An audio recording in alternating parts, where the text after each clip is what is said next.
Minjae rolled onto his side and saw them. 7 people, maybe 8. They were sitting against the wall, staring at him without blinking. Dark faces, blue lips, every single one of them. The men, the women, and the child huddled against someone's side. Their lips were blue like a frost-bitten plum. The fur pelts on their shoulders had clumped together and gleamed with dirt. One man was holding a spear with a stone tip. He held it as if he hadn't yet decided where to aim it, at the corner or at the guest. Minjae sat down. The pelt beneath him was stiff and icy. He looked at his hands, bare. He looked at his body, naked, no clothes, no boots, no pants, not even underwear. A naked man on a pelt in a cave, surrounded by people who were staring at him as if he were a fire. And then he noticed one more thing. He was breathing. Every breath he exhaled turned into steam, thick white steam, like from a teapot. But they had no steam. They were breathing, yet nothing escaped from their mouths. Too little heat in their bodies, too little life inside for the air to notice. But he was steaming. His body was steaming in the cold. His skin was pink, not gray. His lips were red, not blue. Among them, he looked like a bonfire among embers. The old woman by the far wall stirred, skinny, strands of gray hair down to her waist, eyes like wet stones at the bottom of a stream. Her hands were covered in white scars. She slowly slid to her knees. Then she lay face down and pressed her forehead against the stone floor. And she said 2 words. Hiranim. Her voice was dry as the crack of a broken branch. Minjae understood her. He didn't make out the words. He didn't guess. He understood. The word entered his mind as naturally as a word in his native language. The one who brought the sun inside. He opened his mouth to say that he was a manager from Gangnam, that he worked in logistics, that he had slipped on a step and hit his head, that this was some kind of mistake. But the words that came out of his throat weren't Korean. They were rough and heavy, like stones rolling around in his mouth. And he was speaking their language. He closed his mouth. He looked at the fire in the corner of the cave. The fire was smoldering. The smoke wasn't rising upward or to the side, but spreading in all directions at once. Everyone's eyes were watering. The children's cheeks were streaked black with soot and tears. There was no chimney, none at all. The fire burned directly on the rock, and the smoke simply filled the cave until it found cracks in the walls. For 10 years, Minjae had been reading reports on ventilation. For 10 years, he'd argued with contractors about draft coefficients and duct cross-sections. For 10 years, he'd studied chimney diagrams in the residential complexes of Gangnam. And now his brain did what it always did. It made a list. First, the draft from the fire is 0. The fire consumes oxygen and the smoke remains inside. These people breathe smoke every night all winter long, every winter of their entire lives. Second, a child by the wall, a little girl about 4 years old. Green snot is frozen to her upper lip. Her breathing is wheezy. Her chest is heaving. This isn't a cold. It's a lower respiratory infection. A week, maybe 2, then she'll stop breathing. Third, the cave's entrance is open, just a hole in the rock. No animal hides, no flap, no stone. The wind blows in and drives the cold straight toward the people. They're sitting in the cave, but they might as well be sitting outside. There's almost no difference. Fourth, they're all waiting for him. An old woman on the floor, a man with a spear, which he's now lowered with the tip pointing down. A woman clutching a wheezing little girl to her chest. They're waiting for a miracle, or at least an answer. Minjae looked at the smoldering campfire. He looked up at the ceiling. He looked at the cave entrance. He sighed. Then he stood up. The cold from the stone stung his feet. He walked over to the fire. He crouched down. He touched the stones near the fire. They were hot. He looked up. The ceiling sloped slightly toward the back wall of the cave. There was a crack in the corner, narrow, but a crack nonetheless. If he widened it, if he built a channel out of stones from the fire to the crack, flat stones laid on their sides, one on top of the other, no cement needed, no mortar needed, clay and stone. The smoke is hot. Hot air rises. If you give it a path upward, it will follow it on its own. High school physics. Minjae turned to the man with the spear and said he needed flat stones, lots of them. The man blinked. Minjae gestured with his hands to indicate the size, about the size of a palm, flat, smooth. The man looked at the old woman, who was still lying on the floor. The old woman raised her head and nodded. The man stood up and left. Minjae began clearing the area around the fire with his bare hands. The stone was covered with a layer of greasy soot. Beneath the soot, the stone was uneven but sturdy. He worked all night. The man hauled stones. 2 others followed suit. Minjae was building a wall. The first row collapsed because the stones were different thicknesses. He took it apart and rebuilt it, selecting stones by size. The second row stood, the third, the fourth. He built a channel from the fire to the crack in the wall, adding stone by stone. He filled the gaps with clay that the women had brought from the stream. The clay set quickly in the cold, but unevenly. He took it apart and filled it in again. He scraped his fingers raw, but he didn't stop. By morning, the channel was ready, rough, crooked, ugly. But when Minjae added firewood and stoked the fire, smoke rose upward, through the channel, toward the crack, and into the crack. For the first time in who knows how many years, the air in the cave became clear. People stood and looked up at the ceiling. The ceiling was visible. They had never seen the ceiling of their cave before. There had always been smoke, always, ever since they were born. A 6-year-old child tilted his head back and laughed. The old woman, Ula, stood up from her knees. She walked over to Minjae. She looked at his hands, covered in clay and blood. She looked at the stone channel. She looked at the clean air. And she said that the spirits of their ancestors had never done anything like this. Minjae wanted to say that the spirits had nothing to do with it, that it was physics, that hot air rises and creates a draft. But he looked at the faces around him and remained silent. They didn't need physics. They needed a miracle. And for them, the fresh air after a lifetime of smoke was a miracle. All right, let it be a miracle. But the girl in the corner was still wheezing. Minjae crouched down next to her. The girl's mother tensed up and held her child closer. The girl was breathing with a whistling sound. Every breath was a struggle for her. Her chest caved in between her ribs as she inhaled. Her lips weren't blue, they were gray. That's worse than... Blue means she's cold. Gray means she's not getting enough oxygen. Minjae knew one thing. Steam. Hot, moist steam.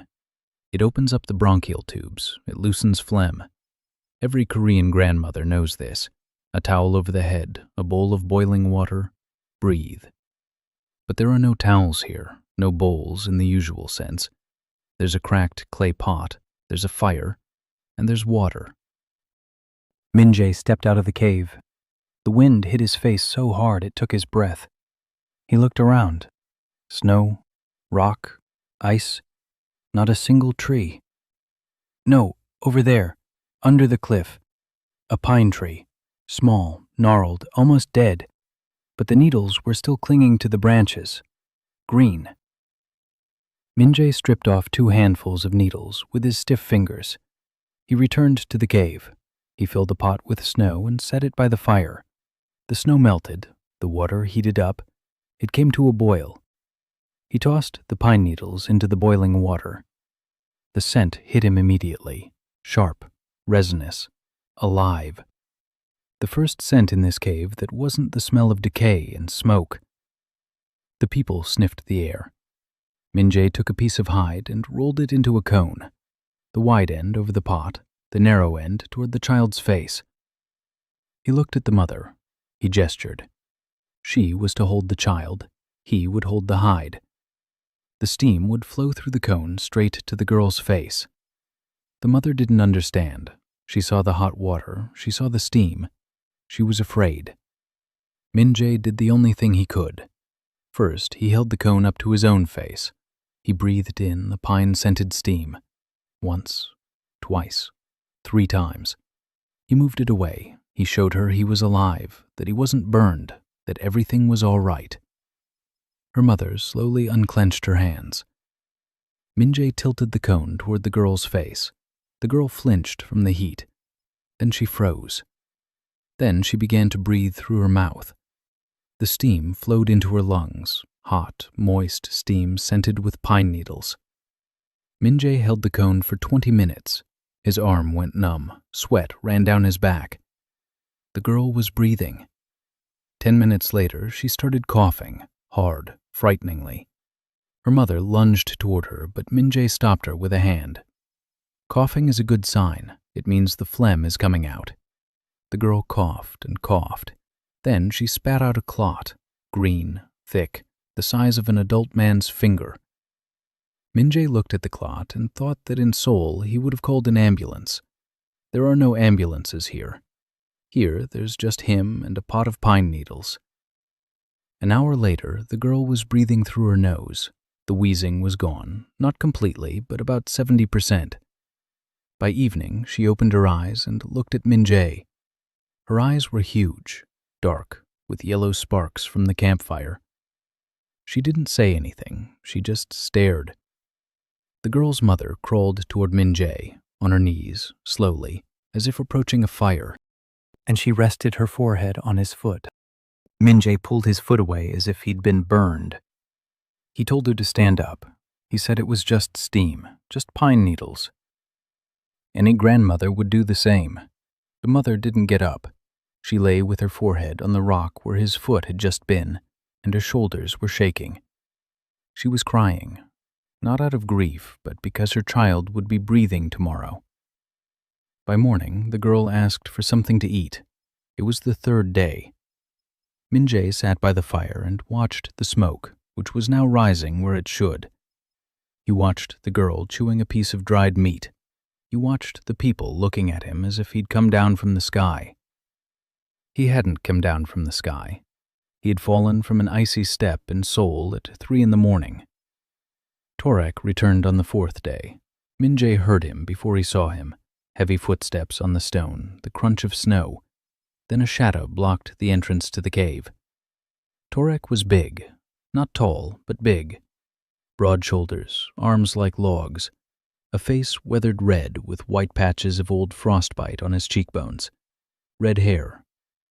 No, Min-jae didn't know then that it was red. Under a layer of dirt and grease, it looked dark brown. He was 22 years old, but he looked 40. The cold ages people faster than time. Torek was carrying a piece of meat on his shoulder. Judging by its size, it was a reindeer's hind leg. He set it down at the entrance. He looked inside the cave. He froze. The ceiling. He saw the ceiling. Min-jae watched him from the campfire. Torek slowly shifted his gaze from the ceiling to the channel of stones, from the channel to the smoke, which was rising in a thin stream toward a crack in the wall, from the smoke to Min-jae. Then Niu darted out from somewhere to the side and clung to Torek's leg.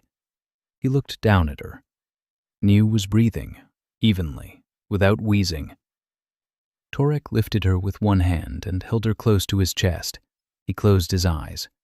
He stood like that for a long time, a minute, 2. Then he set her down and looked at Min-jae. Min-jae was expecting gratitude, or questions, or hostility. Any of those reactions would have been understandable. Torek did none of those things. He walked over to Min-jae. He took the necklace made of animal fangs off his neck. He placed it on a rock in front of him. He turned and walked back to his spot by the wall. Hula said quietly that the necklace was a sign of the chief. Torek had given it to him. Min-jae clenched his teeth. He didn't want this. He didn't want the necklace. He didn't want power. He just wanted the chimney to stop smoking and the child to stop wheezing. That was all. He picked up the necklace. He took it back to Torek. He put it back. He said he wouldn't take it. He said that Torek was the chief. He, Minjae, just fixed things. Torek looked at him with an expression that Minjae couldn't read. Not anger, not relief, something in between. Like a person who had held out a hand and didn't know whether to be glad or not that the hand had been rejected. Ula watched silently. Her eyes moved between them as if between two stones about to collide. But not yet. The first week was spent on things that Minjae considered obvious, but the tribe deemed impossible. The entrance to the cave, a hole in the rock through which the wind blew in and carried the warmth out. Minjae spent 2 days making a canopy, 2 large hides sewn together with bone needles and suspended by sinew from the rock ledges above the entrance. The hides hung down to the ground. The wind beat against them but didn't penetrate inside. The temperature in the cave rose. Minjae couldn't measure by how much, he didn't have a thermometer, but he could tell by the people. The blue tint on their lips had faded. The child who had been sleeping curled up in a ball was now sleeping stretched out. The body straightens out when it doesn't need to conserve heat. It was a small sign, but Minjae recognized it from reports on the thermal efficiency of residential buildings. The number one indicator of comfort isn't air temperature, but the sleeping person's posture. Then there was the water. The tribe drank from a stream that flowed 100 paces from the cave. The stream was icy and murky. Minjae saw sediment in it, clay, or perhaps something worse. He asked the women to bring water in pots and place them by the fire to boil. They didn't understand why. Water is water. Minjae couldn't explain about bacteria. The word bacteria didn't exist in their language. He said that small, evil spirits lived in cold water and gnawed at their stomachs from the inside. Hot water killed them. Ula looked at him with a slight squint. She didn't believe his explanation, but she believed in the result. A week later, not a single child complained of a stomachache. For the first time in a long time, Ula remembered this. Minjae worked on the entrance, the water supply, the chimney, and repairing the pots, all of which were cracked. He patched the cracks with a mixture of clay and ash that, when dried by the fire, became almost like cement. Not real cement, of course, but it held water. The pots stopped leaking. The women looked at him as if he were a being from another world. He was from another world, but they didn't know that. They thought he was a god. Minjae thought he was a mid-level manager who knew how to read technical reports. The difference between a god and a manager in this world turned out to be thinner than he'd expected. By the end of the first week, 2 things happened. First, Niu began talking to him. Before that, she'd silently followed behind him. Now she was asking questions. Why does smoke rise? Why does water bubble when it's hot? Why are the stones by the fire red, but those by the wall gray? Minjae answered as best he could. Smoke is light, so it rises. Water bubbles because it wants to turn into steam. The stones are red because the fire gives them its heat. Niu listened with a seriousness that was frightening. A 4-year-old child shouldn't be so serious. But here, children either grew up by the age of 3 or didn't grow up at all. The second thing. Torek had begun to distance himself. Not leaving, not quarreling, just distancing himself. Before, when someone in the tribe wanted to repair a spear or settle a dispute, they would go to Torek. Now they went to Minjae. Not because Minjae was the best chief, because Minjae could fix a pot, and a pot was more important than a spear right now. Torek saw this. Minjae saw what Torek saw, and he didn't know what to do about it. The second week, Minjae started working on the stove. A fire on the floor is an open flame. It gobbles up firewood. The heat escapes in all directions. Most of the heat is lost. We need a closed firebox, stone walls around the fire with an opening for firewood at the bottom and a chimney at the top. The simplest kind of stove that anyone who's seen a village stove would recognize. Minjae had seen one in his grandmother's village in Pyongan province. He was 8 years old, and his grandmother showed him how the stove worked. The stones are arranged this way and that. Air comes in from the bottom, the fire burns inside, the smoke rises, the heat stays in the stones and keeps the room warm long after the fire is gone out. He began to build it. His first attempt collapsed when he tried to place the top stone. The walls were too thin. He took it apart. He started over. His second attempt cracked from the heat. The stones he'd chosen turned out to be porous. The water inside the stone expanded when heated, and the stone burst. A shard flew into the wall. It nearly hit the woman. Min-jae stood over the rubble, breathing heavily. He knew the furnace worked. He'd seen it 100 times. But knowing and doing are two different things. In Seoul, engineers, contractors, and equipment stand between knowledge and results. Here, between knowledge and results, stood his hands, bare, scraped hands.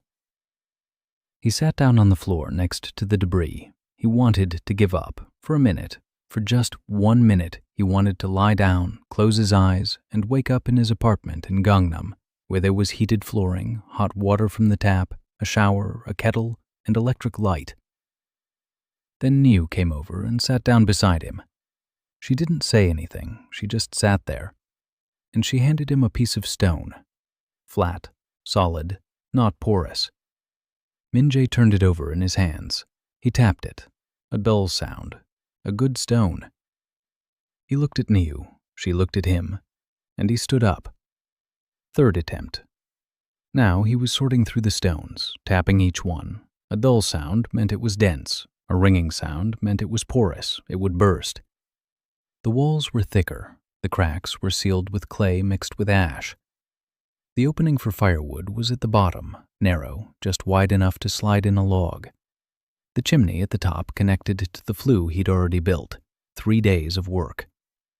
His hands were bleeding. His fingers were swollen. But the stove was finished. Min-jae put firewood inside and lit it. The fire roared. The draft was good. The smoke rose up through the flue. Heat began to build up in the stones. An hour later, the stones of the stove were hot. Min-jae placed his hand on them. Warm, even, not scorching, but warming. After 2 hours, the air in the cave felt different. Not just smoke-free. Warm. Truly warm. The children approached the stove and stood nearby with their mouths agape. They had never felt such warmth before. A campfire burns you on one side and leaves you freezing on the other. The stove warms you all around, evenly, calmly. One of the women took off her outer fur coat. For the first time that winter, she had taken off her clothes inside the cave. She stood there looking at her hands as if she were seeing them for the first time. Torek stood off to the side. He too felt the warmth. And Min-jae saw on his face that very expression he hadn't been able to read before. Now he understood it. Gratitude and envy rolled into one. Gratitude for the warmth, envy toward the one who had provided it. Min-jae walked over to him. He said the stove wasn't his. Min-jae had come up with the idea, but Torek had hauled the stones. Without his stones, there would be no stove. Torek said nothing. It was the truth, and at the same time, a lie. Anyone could have hauled the stones. Only Min-jae could have come up with the idea. They both knew that. But Min-jae was trying not to take it away, not to claim it, not to push him aside. He didn't want to be a chief. He wanted to be a plumber. But in a world where there are no plumbers, a plumber becomes a god. Then came the meal. The tribe ate meat, only meat, roasted over a fire or dried, sometimes raw when they ran out of firewood. Min-jae looked at their food and thought of his grandmother. His grandmother used to say that meat without dough isn't really food, it's just a snack. Food is when the dough wraps around the meat and they float together in broth. Dough. You need flour for dough. There's no flour, but there are roots. Min-jae saw the women digging up the roots of some plants from under the snow, thick, white, starchy ones. They ate them raw or threw them into the fire. Toward the end of the second week, Min-jae encountered something for the first time that he couldn't fix. Death. An old man named Rune had died during the night. He lay down against the wall. He closed his eyes. He didn't open them again. Minjae woke up because of the silence, not from a sound, but from the silence. Rune snored every night, a thick, heavy snore that echoed off the cave walls. And suddenly, silence. Minjae approached him. He touched his neck. He was cold, not like stone on the outside, but colder than a living body. Rune had passed away in his sleep, quietly, without pain, probably. The tribe took it in stride. The woman next to him covered him with a pelt and went back to sleep. In the morning, they carried the body out. They laid it on the rocks 100 paces from the cave. They didn't bury him. The ground was frozen a meter deep. They simply left him there. Minjae stood nearby and watched. The wind ruffled the dead old man's hair. Ula stood behind him and waited for him to finish looking. Then she said that Rune had lived through 39 winters, which was longer than most. 39. At 34, back in Seoul, Minjae had considered himself young. Here, he was almost an old man. Ula said that Rune had died of the cold in his sleep. It's a common death. A good death. It's worse to die of hunger. Hunger drags on. Minjae swallowed. A good death. Freezing to death is a good death? He looked at the cave, at the chimney, at the stove. There was more heat than before, but it still wasn't enough. It was only one stove. The cave was large. The heat escaped toward the walls and froze on the stone. A person near the wall received half as much heat as a person near the stove. Rune had been sleeping near the wall. Minjae could have moved him closer to the fire. He could have. He didn't think of it. He didn't notice. He was busy making flatbreads and mending pots. Rune died because Minjae wasn't looking the right way. He stood in the wind next to the dead old man and, for the first time, truly understood where he was. Not in a game, not in a simulation, not in a story that could be restarted. Here, people really die, and he could save them, or he couldn't, and the latter was scarier. He returned to the cave and began to count. 23 people. The cave was about 10 by 15 paces. The ceiling was low, one stove. There's enough firewood to last a day if used sparingly. But firewood is a problem. There are almost no trees. That pine tree by the cliff has already been stripped bare. The nearest forest is a half-day's journey away. One person can bring back a bundle in a day. One bundle is enough for the night. If they send 2 people every day, they'll lose 2 hunters, and the tribe is already on the brink of starvation. The deer that Torek brought back was a stroke of luck. It's not the norm.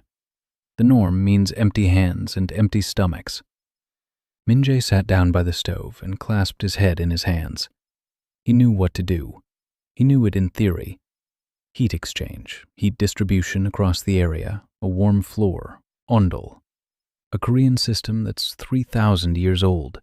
Hot air from the stove flows through channels under the floor. The floor heats up. The heat rises evenly from below across the entire area. A person by the wall gets just as much as a person by the stove. Rune wouldn't have died, but an ondol in a cave is madness. The channels would have to be chiseled out of the rock or built out of stone. Dozens of meters of channels, flat stones on top, animal hides over the stones. A month's worth of work. 20 the people, 10 of whom are able to work. The rest are children, the elderly, and women with infants. He didn't know where to start. No, he did know. Start small. Not an ondol for the whole cave, just one strip to begin with. One channel from the stove along the wall. 3 meters. If it works, he'll extend it. Minjae began to dig. The cave rock turned out to be softer than he'd thought. Not granite, but something like limestone.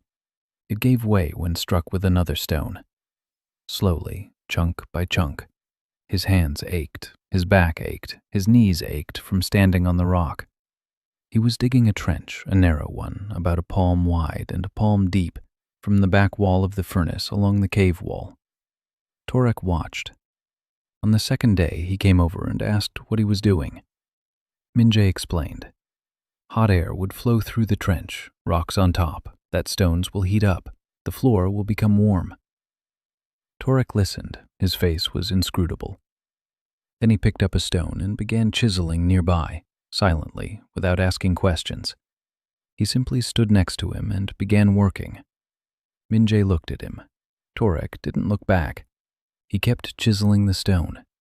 And Minjae realized one thing. Torek didn't want to be the leader. Torek wanted to be useful. A chief who cannot feed his tribe is not a chief, but a burden with a spear.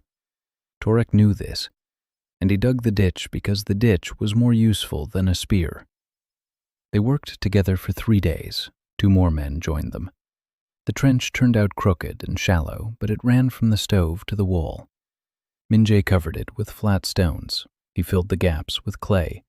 He waited for the clay to dry. Then he stoked the stove. He placed his hand on the stones above the trench. They were cold. An hour later, they were slightly warm. After 2 hours, they were warm. After 3 hours, they were hot. He laid the hide over the stones. He called out to Niu. He told her to lie down. Niu lay down on the hide. She froze. Then she rolled onto her stomach, then onto her back. Then she curled up into a ball and closed her eyes. 5 minutes later, she was asleep. In the middle of the day, the child who had spent the last few months sleeping curled up against the cold consistently lay down and fell asleep because it was warm underneath. Niu's mother. No, her mother wasn't there. Ula had said that Niu and Torek's mother had died 2 years ago, of starvation. She'd given her food to the children. She hadn't eaten herself. She passed away quietly, like Rune. A good death. Minjae clenched his teeth. A good death. He hated that expression. Torek looked at the sleeping Niu, then at Minjae, and for the first time, he spoke more than one word at a time. He said that his father had been the chieftain before him, a good chieftain, a strong hunter. He cleaned mammoths with 5 warriors, but his father couldn't do what Minjae does. His father knew how to kill and divide. Minjae knows how to build and give. Torek said this without malice, with something akin to weariness. Minjae sat and listened. Then he said he needed Torek, not to haul stones.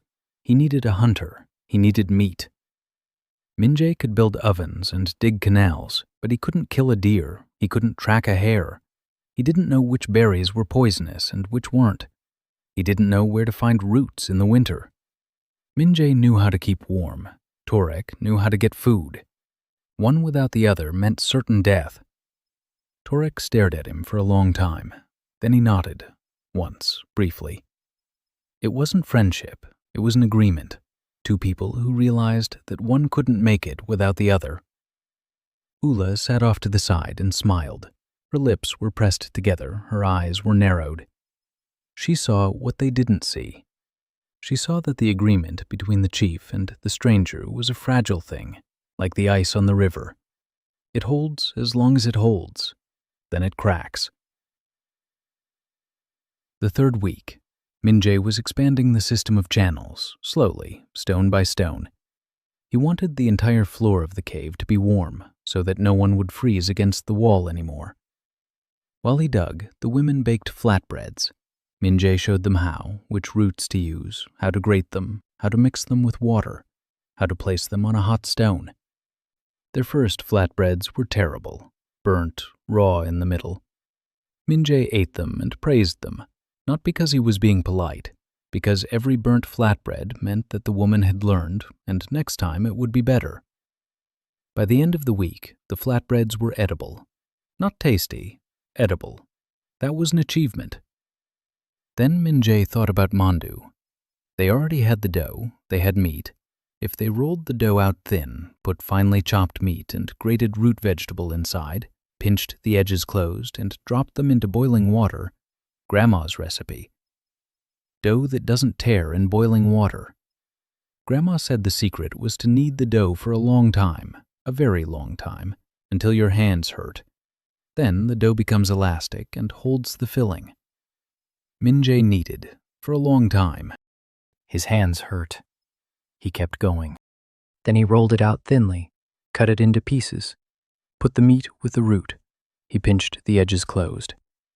The first 3 mandu fell apart in the water. The dough tore, the filling spilled out. Minjae sat over a pot of murky broth and scraps of dough, thinking his grandmother would have killed him. 4th attempt, thicker dough. Pinch the edges with a double seam Grandma had shown him. Press down with your thumb, then fold it over, then press it down. He made 1 mandu, dropped it into the boiling water. The dough puffed up from the steam. It floated. It didn't tear. Minjae waited. 3 minutes. 5. He fished it out with chopsticks, placed it on a stone. The mandu lay before him, pale, lopsided, with uneven edges, but whole. Minjae picked it up with 2 fingers and took a bite. Hot meat inside the dough. The broth inside burned his lip. The taste wasn't like Grandma's. Mammoth meat is tougher than beef. The root was bitter. The dough was a bit thick. But it was a mandu, a real one, a living one. In a world where the nearest dumpling shop was 20,000 years away, Minjae chewed and felt something tighten in his chest. Not pain, not joy. Something in between. Homesickness that, for a moment, turned into longing for the home he was building right now. Niu stood nearby, watching. Minjae handed her a mandu. She took it, took a bite, chewed slowly. Then she looked up at him and said 2 words. With meat. Minjae laughed. For the 2nd time in this world, yes, with meat.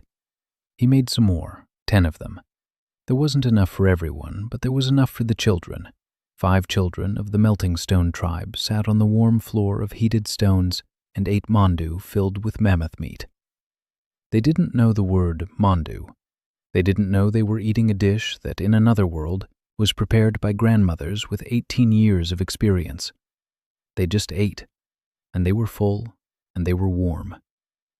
Ula sat down next to Minjae after the children had fallen asleep.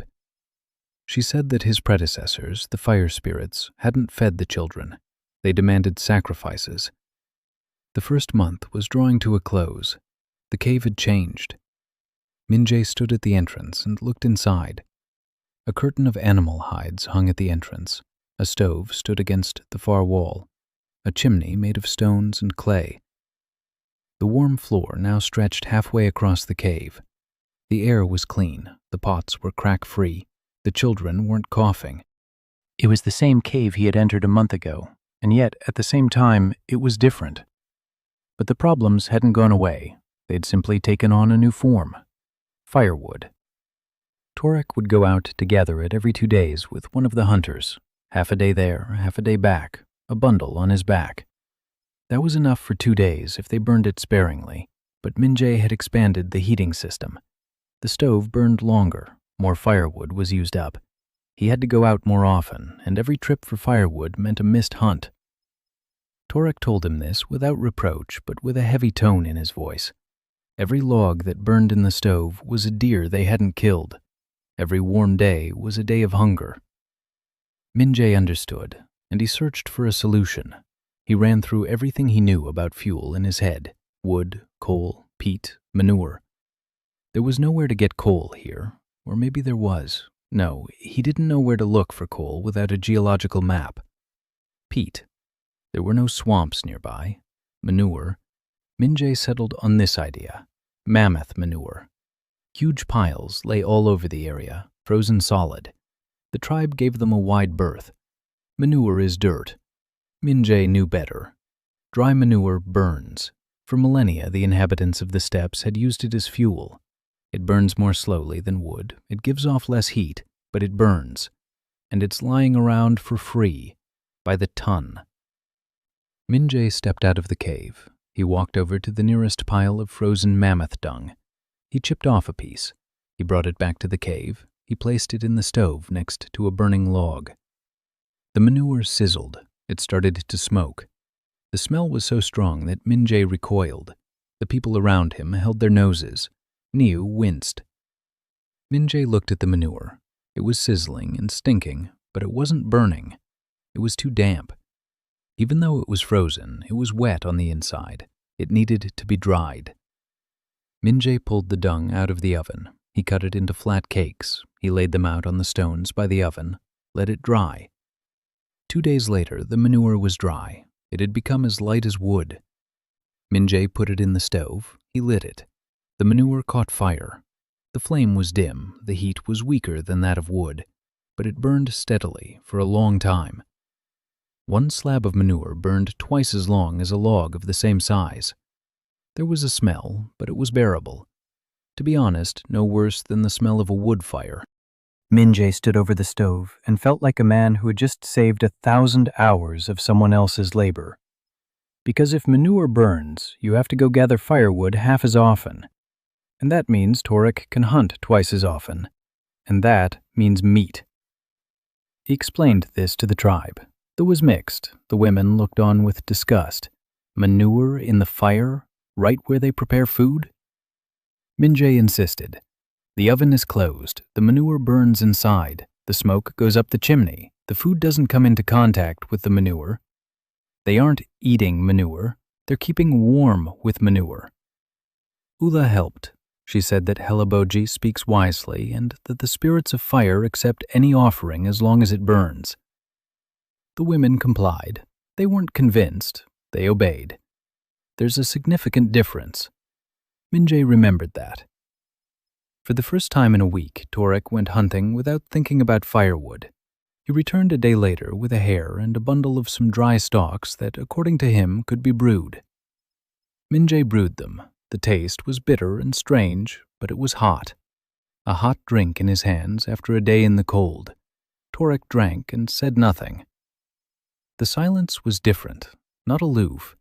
It was the silence of two people working together, not getting in each other's way with words. Then something else happened. Niu fell ill again, not like the first time, not her lungs, her stomach. She'd wake up at night and run to the bathroom, diarrhea, watery, frequent. Minje examined her. Her stomach was soft, hot, a fever. He asked what she'd eaten. Ula said that Niu had eaten berries brought by one of the hunters, red berries from a bush by the river. Minje looked at the berries. He didn't recognize them. Everything here was different. Plants he didn't know, berries he'd never seen. He wasn't a botanist. He was a logistics specialist. He didn't know if the berries were poisonous or just unfamiliar. But he knew one thing: dehydration. Diarrhea kills not through poisoning, but through water loss, especially in children, especially in little ones. Niu needed water, lots of water, warm, with salt. Minje knew about rehydration. Every Korean knows. Water, salt, a little sugar, drink in small sips. No sugar, no salt. Or rather, there is salt, Minje remembered. Ash. Ash contains mineral salts, potassium, sodium. If you dissolve ash in water and strain it, you'll get an alkaline solution with salts. Not ideal, but better than nothing. He took some ash from the stove, poured hot water over it, stirred it, let it settle, strained it through a piece of hide. The result was a cloudy, warm liquid with a slightly bitter taste. He gave it to Niu. She drank it with disgust, but she drank it, a few sips every half hour, all night long. Minje sat nearby, holding the pot. Niu lay on the warm floor. She was shivering. She was sweating. She'd drift off and wake up again.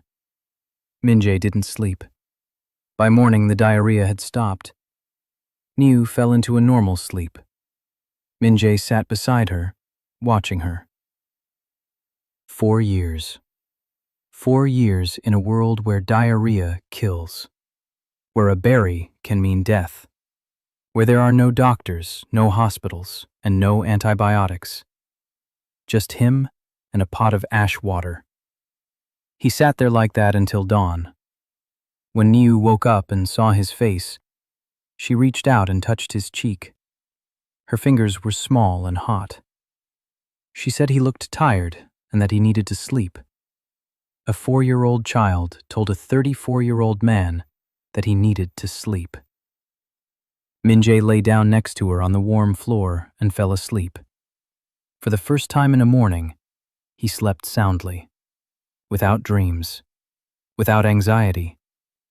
He simply slept because the little girl told him it was okay. After Niu Minjae's illness, he established a rule. No one eats unfamiliar berries or roots without showing them to him first. He didn't know which ones were dangerous. But there was one thing he could do. Test them on himself. A tiny piece. Wait an hour.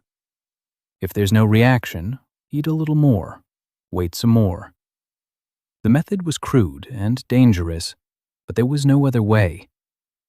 Ula objected. She said that Halabogi shouldn't take any risks. Minjae said that if Halabogi got poisoned, he'd have a better chance of surviving than a child. Ula fell silent. She didn't argue with the logic, only with the consequences. Over the next week, Minjae tried 11 different kinds of berries and roots. He threw up twice. Once his stomach hurt for half a day. But he mapped it all out in his head. It was doable. This is impossible. This is possible, but only if boiled. He passed the information on to the women. They memorized it. There was no paper or pen here. There was only memory. And it worked better than Minjae had expected. People who cannot read or write remember everything they hear, every word, every detail.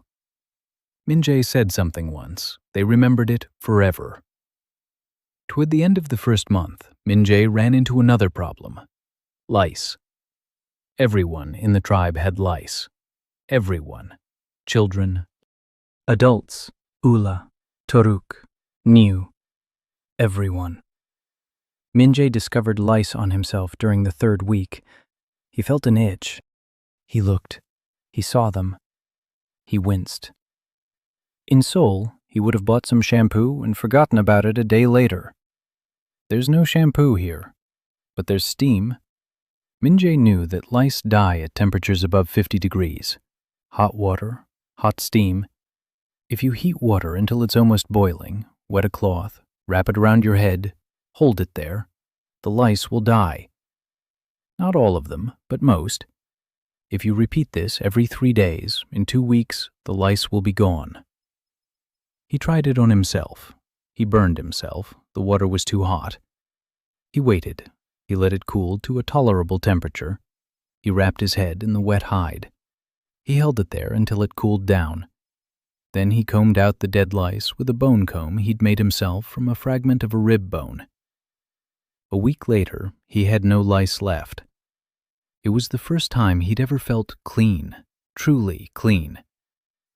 And then he thought about a bathhouse, not the cloth on his head, a real bathhouse, a place where he could wash his whole body, hot water, steam, cleanliness. That thought took root in him and wouldn't go away. The 2nd month began with a sound. Minjae woke up to a low hum, a deep one, the kind that makes your chest vibrate. He sat up on the animal hide and listened. The hum was coming from outside, from beyond the curtain. He got up and went out. Morning. Gray. The sun hadn't risen above the horizon for several weeks, just a strip of murky light in the south. The long night. The rumble was coming from the east. Minjae peered into the distance. At first he saw steam. Plumes of steam rose from the ground a few hundred paces away. Then he saw them. Mammoths. 5. No, 7. The herd was passing by the cave, heading south, slowly, heavily, huge, dark silhouettes in the pre-twilight. Their tusks were like curved logs. Their long, brown fur hung down almost to the ground. They were humming. The sound came from deep within their chests, not a roar, not a cry, a conversation. They were talking to one another at a frequency that humans sense more with their bodies than with their ears. Minjae stood and watched. He had seen mammoths before, in a museum, skeletons, stuffed specimens, pictures. But a living mammoth is something else. A living mammoth is a mountain that breathes. Torek came out after him. He stood nearby, quietly. Minje asked why they were heading south. Torek said that the mammoths were leaving, further south every year. The herds used to live near the caves. Now they pass right by. In a year, they'll be passing even further south. In 2 years, they won't pass by at all. The mammoths are fleeing the cold. People cannot leave. People are tied to the caves, to the warmth of the stone, to the fire. Mammoths are free. People are not. Minje watched the herd and thought. A mammoth isn't just meat. A mammoth is tons of meat. It's a hide the size of a room. Its bones stronger than wood that can be used for building. Their tusks that can be carved. Their fat that burns brighter than manure. A single mammoth would be enough to feed the tribe for a month. But hunting a mammoth is suicide, Torek had told him. His father had gone after a mammoth with 5 warriors. 2 died, 1 returned without a leg. The mammoth was killed, but the cost was too high. Minje had no intention of hunting mammoths. He was thinking about something else. A herd was passing by. Bringing up the rear was a large beast. It was limping. Its left hind leg moved unevenly. It was leaning on it. Minje looked closer. Just above the hoof, there was something dark on the leg, a wound The beast was limping and lagging behind the herd. Minje took note of this. He didn't know why yet, but he remembered it. The herd moved on. The rumbling died down. Minje returned to the cave. That day, he worked on expanding the heated floor. The channel had reached the far wall.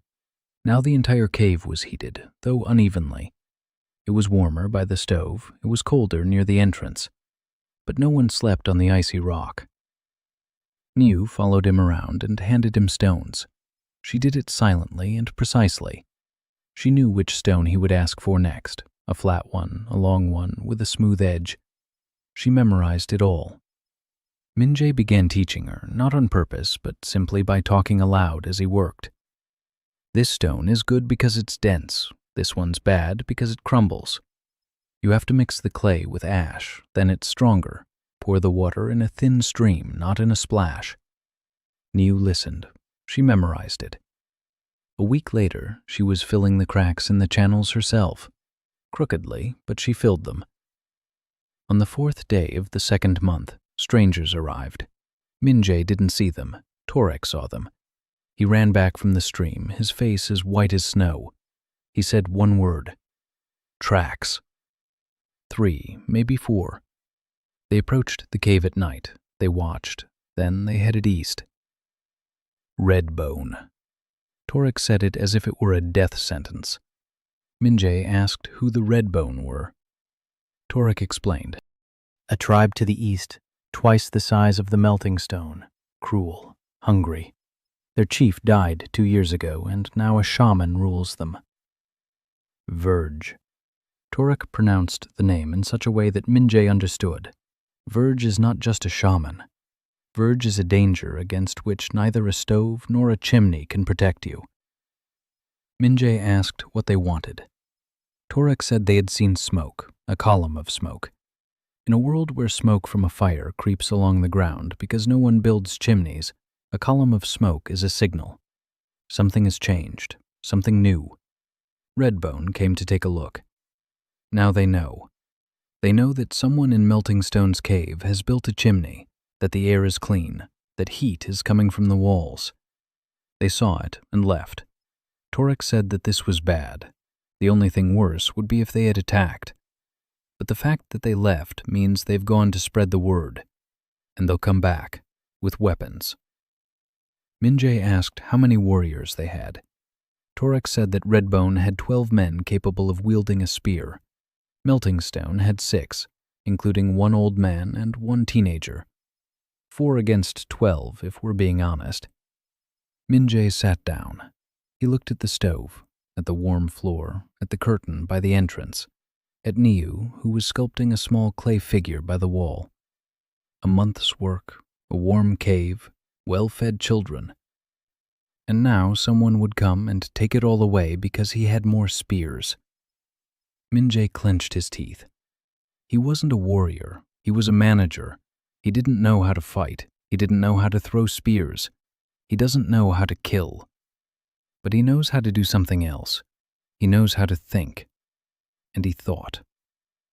Redbone will come for warmth. They're hungry and freezing. They won't come to destroy the cave. They'll come to take it. So they won't break the hearth. They'll drive the people out, or kill the people and leave the hearth. Defense. The cave is a good defensive position. One entrance, narrow, 2 people can hold it. But 12 against 4 is still a losing battle, even with a narrow entrance. We need something else. Minjae looked at the pot of boiling water. Boiling water. In a confined space of a narrow passage, boiling water is a weapon, a terrifying weapon. If you heat up enough water and pour it on the intruders from above, but that means killing people with boiling water.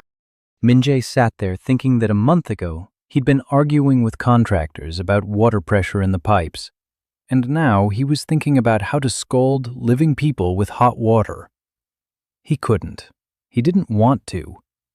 But Niu was sculpting a figurine out of clay just 3 steps away from him.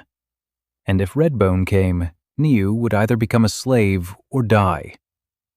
Minjae closed his eyes. He opened them. He looked at Torek. He said he had a plan. Not a battle, a trap. Torek listened. Minjae explained. The cave entrance was narrow, 1 person at a time. There was a rocky overhang above the entrance. If they placed pots of boiling water on the overhang, not to pour on people, but to pour it in front of them, boiling water on the snow melts, the water freezes. Ice. Smooth, slippery ice right in front of the entrance. Try running across the ice with a spear in your hands. Torek blinked, then again. Then his lips twitched. It was the closest thing to a smile Minjae had seen on him in a month. Minjae continued. Ice in front of the entrance. A curtain at the entrance. They can't see what's inside. They come in 1 at a time. Torek meets the first one with a spear. He doesn't kill him. He strikes at his legs. On the ice, a person without support falls from even the slightest jolt. He fell. Tie him up. Next. Minjae knew this was a plan straight out of a bad movie, that in reality things wouldn't go that way, that the 12 warriors wouldn't obediently enter 1 at a time. But it was a plan, the only plan that didn't involve killing them with boiling water. Torek said the plan was weak. Minjae agreed. Torek said there was no other option. Minjae agreed to that too. They began to prepare. Minjae molded pots, lots of pots, small ones, each holding boiling water. 10, 20. The women dried them by the stove. Minjae demonstrated how to place them on the ledge above the entrance, how to fill them with hot water, how to tip them over using a rope made of sinew. They practiced. The first pot fell in the wrong place. The second one shattered on the ledge. The third one tipped over correctly, and the water poured down. It hit the snow. The snow hissed. 10 minutes later, there was ice in that spot, smooth, shiny. Torek stepped onto it. He slipped, he fell, he cursed. Minjae helped him up. Torek looked at the ice. He looked at the pots. He looked at Minjae. He said it was madness, but madness that might just work. They'd been preparing for 5 days. Every evening, Minjae boiled water and filled the pots. Every morning, he checked to make sure they were ready. Torek sharpened the spears. The 2 young hunters were learning to tie knots for binding. Minjae told the women to take the children deeper into the cave at the first cry. Niu asked why. Minjae said that evil people would come. Niu asked, "Can't they just come and warm themselves like everyone else?" Minjae looked at her and didn't know what to say. A 4-year-old girl asked a question to which a 34-year-old man had no answer. Why couldn't they just let them come in to warm up? Because the world doesn't work that way. Because hungry people take, they don't ask. because Verge is a shaman, not a diplomat. Minjae didn't say that. He said that if it worked out, they could warm up. New nodded and went off to mold clay figurines. Redbone arrived on the 8th day of the 2nd month, at night. Minjae wasn't asleep. He was sitting by the stove, waiting. Torek stood by the curtain with a spear. 2 hunters flanked him. Minjae heard them before he saw them. The crunch of snow, many feet, heavy footsteps. Then silence. They stopped in front of the entrance. Minjae nodded to the woman at the entrance. She tugged on the rope. The first pot tipped over. Boiling water gushed down onto the snow in front of the entrance. A hiss, steam, shouts from outside. They hadn't expected it. Hot water from the sky. The second pot, the third. The area in front of the entrance turned into an ice rink. Minjae heard someone fall. Curses in an unfamiliar dialect. Then the curtain flew aside, and the first Redbone warrior appeared in the doorway. A large one, a bearskin on his shoulders, a spear in his hands. He stepped inside. His foot landed on a wet stone. He lost his footing. He flailed his arms, trying to keep his balance. Torek struck him across the thigh with the shaft of his spear. Not the tip, the shaft. The warrior collapsed onto his back. 2 hunters pounced on him and bound his arms with sinew. A second warrior appeared in the passageway. He saw the first one on the floor. He hesitated. Torek struck him in the chest with the blunt end of his spear. The warrior was flung out onto the ice. He fell. He skidded.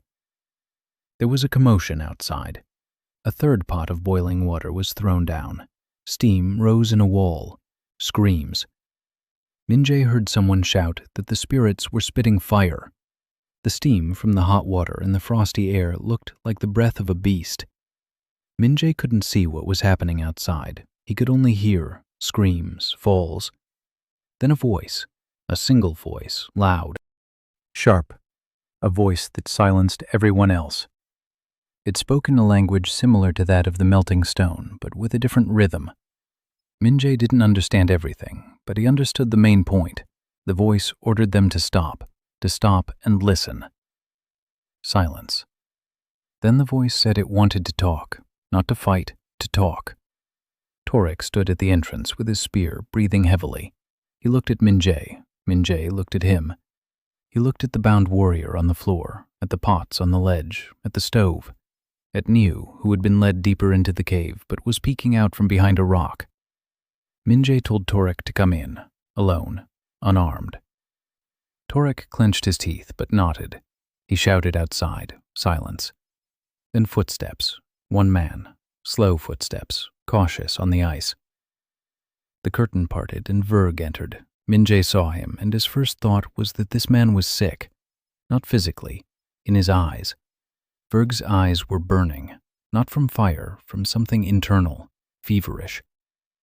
He was thin, thinner than Ula. His cheekbones jutted out like stone spikes. Around his neck hung a necklace made of small bones, human bones. Minjae saw the phalanges of fingers, small, a child's. He looked away from the necklace. Verg surveyed the cave, slowly, carefully. He saw the stove, he saw the chimney, he saw the warm floor, he saw the clean air. His eyes widened, then narrowed. He looked at Minjae, and Minjae realized that Verg saw what everyone else had seen. Pink skin, red lips. The Sun Man. Verg spoke. He said that Redbone had not come to fight.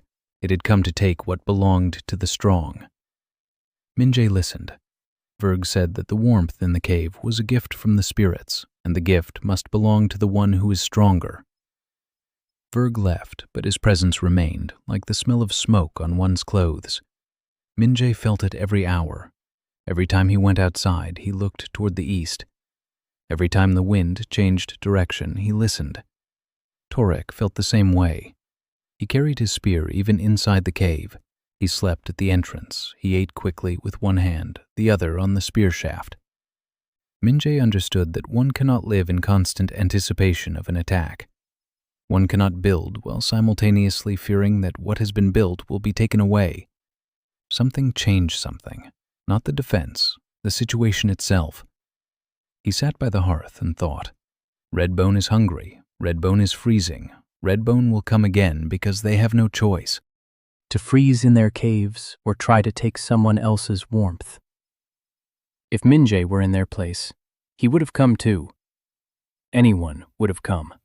Hunger knows no morality. He asked Ula how many people were in Redbone. Ula said there used to be about 40, now maybe 30, maybe fewer. Winter takes its toll. Minje asked where they lived. Ula pointed east. 2 caves by the cliff, small, cold. No geysers nearby, no forest, just rock and wind. Minje asked if there were any other tribes between them and the melting stone. Ula said there used to be a 3rd tribe, the White River. They headed south last winter. Where they died, no one knows. The 3 tribes of the Northern Circle had dwindled to 2, and these 2 were fighting over the scraps. Minje closed his eyes. 23 people in his cave, 30 at Redbone's. 53 people spread across hundreds of kilometers of icy wasteland, and they were fighting each other instead of surviving together. It was so familiar that Minje felt like laughing. Departments within a company that sabotage each other instead of working toward a common goal. He'd seen it for 10 years. Logistics against procurement, procurement against accounting, everyone against everyone else. And the solution was always the same.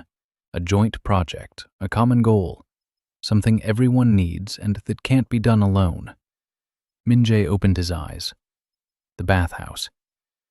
He'd been thinking about the bathhouse for a week now, a place where you can wash up, hot water, steam, cleanliness. But now the bathhouse had become something bigger in his mind, not hygiene, diplomacy. The bathhouse as a territory of peace, a place where people come naked, without weapons, without animal skins, without necklaces made of others' bones. Just people in hot water. He began to build, not in the cave, next to the cave. 20 paces from the entrance was a niche in the rock, not very deep, 3 paces wide, 2 deep, open at the top. Minje decided this would be the first bathhouse in the world of Holvind. He started with the walls, stones, flat stones stacked on top of one another and bound together with clay mixed with ash. 3 walls. The 4th side was the rock face. The ceiling consisted of flat stone slabs laid across the walls, heavy ones. He couldn't lift them by himself. He called Torek. Torek looked at the structure and asked what it was. Minje said it was a room for washing. Torek asked why they would need to wash. Minje paused. He looked at Torek. Torek wasn't joking. He didn't understand why they would need to wash. In a world where the water is freezing and the air is -30, washing means certain death. To undress means freezing. Getting wet meant freezing even faster. No one here ever washed. Never. In their entire lives. Minje said the water would be hot, that the air inside would be warm, that washing in hot water kills skin diseases and lice and makes the body healthy. Torek listened with the expression of a man who hears madness but respects the madman. He lifted the stone slabs. The ceiling rose into place, crooked, with cracks. Minje sealed the cracks with clay. Inside, a small room took shape, dark, low-ceilinged, but sheltered from the wind. Now for the hearth. Minje built a small stove in the corner, very simple, stones, clay, a hole for firewood, a chimney through the wall to the outside. He placed stones on the stove, large, round stones from the river, smooth, solid. The stones heat up from the fire, then water splashes onto the stones. The water turns to steam, the steam fills the room, the traditional Russian-style bathhouse, the simplest one possible. He knew this from the books he'd read when his grandmother told him about the village. A Russian banya, a Korean banya, a Finnish sauna. The principle is the same.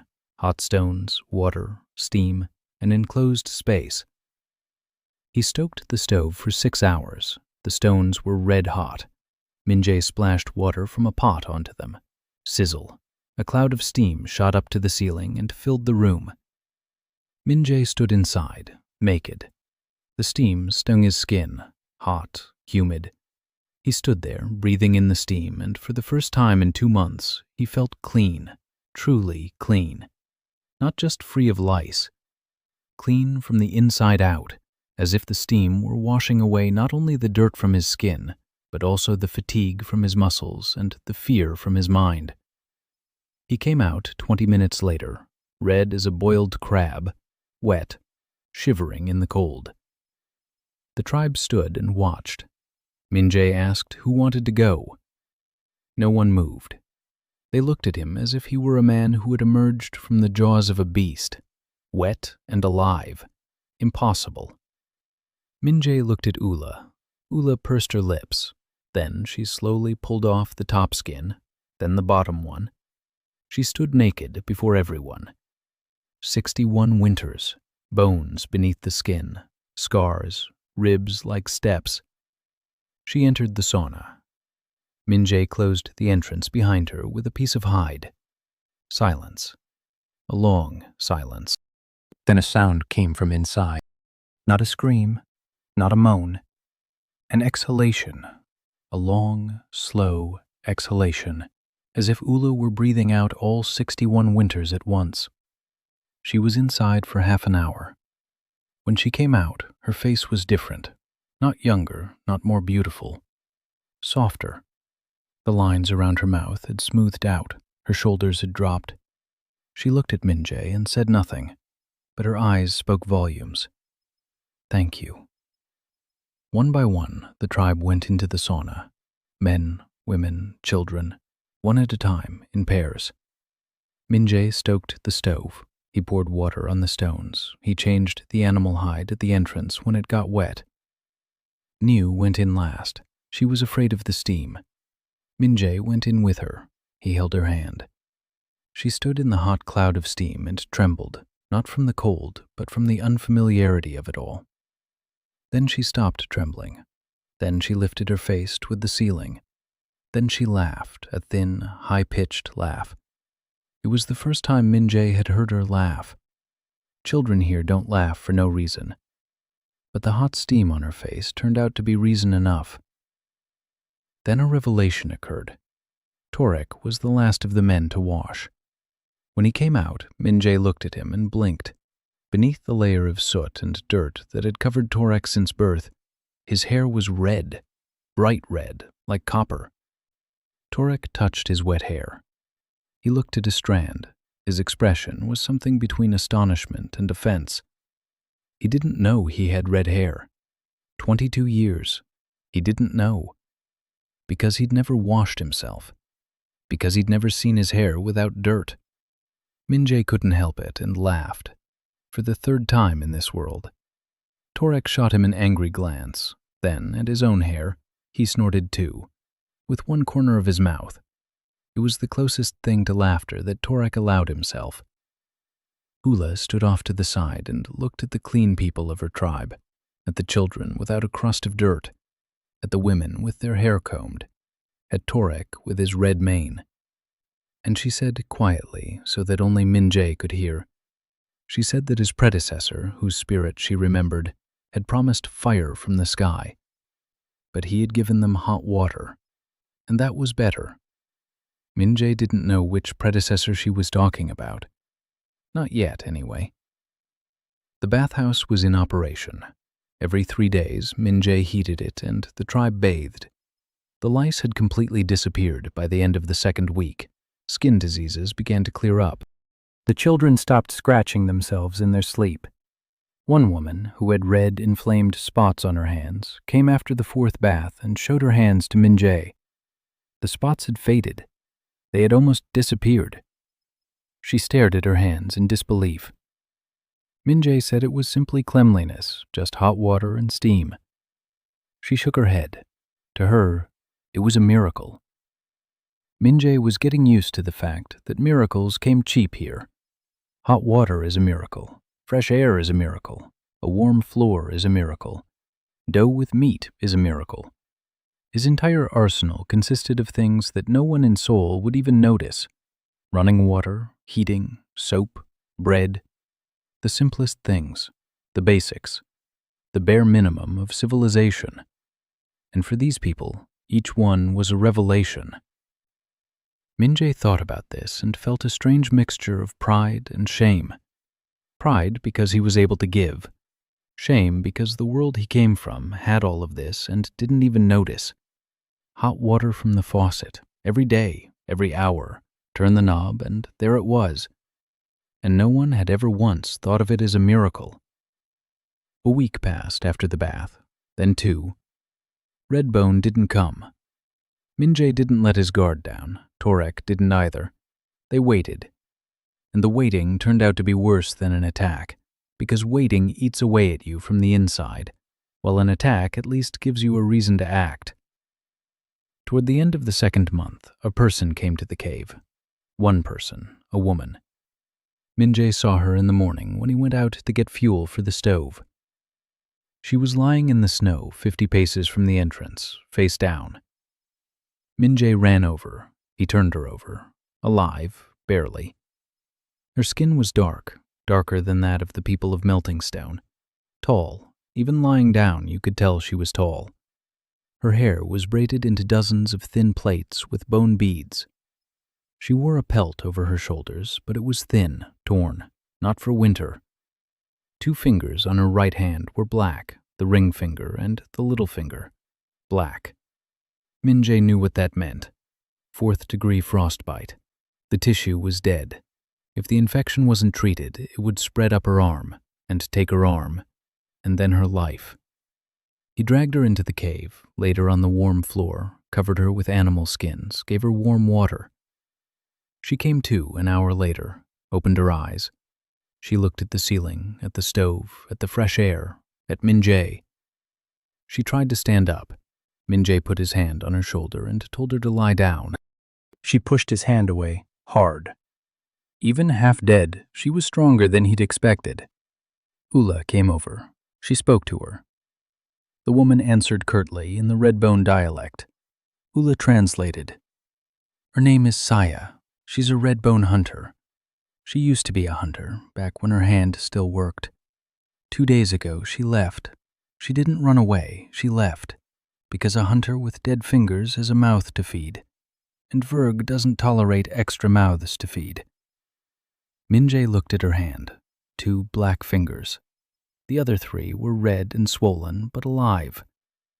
If he removed the dead parts, he could save the rest. He knew that, not from medical textbooks, but from his grandmother's stories.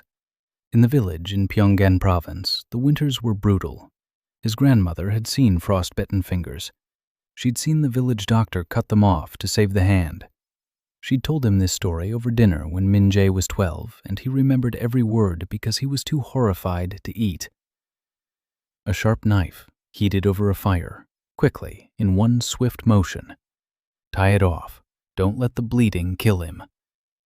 Minjae took out the knife, a stone knife, sharp.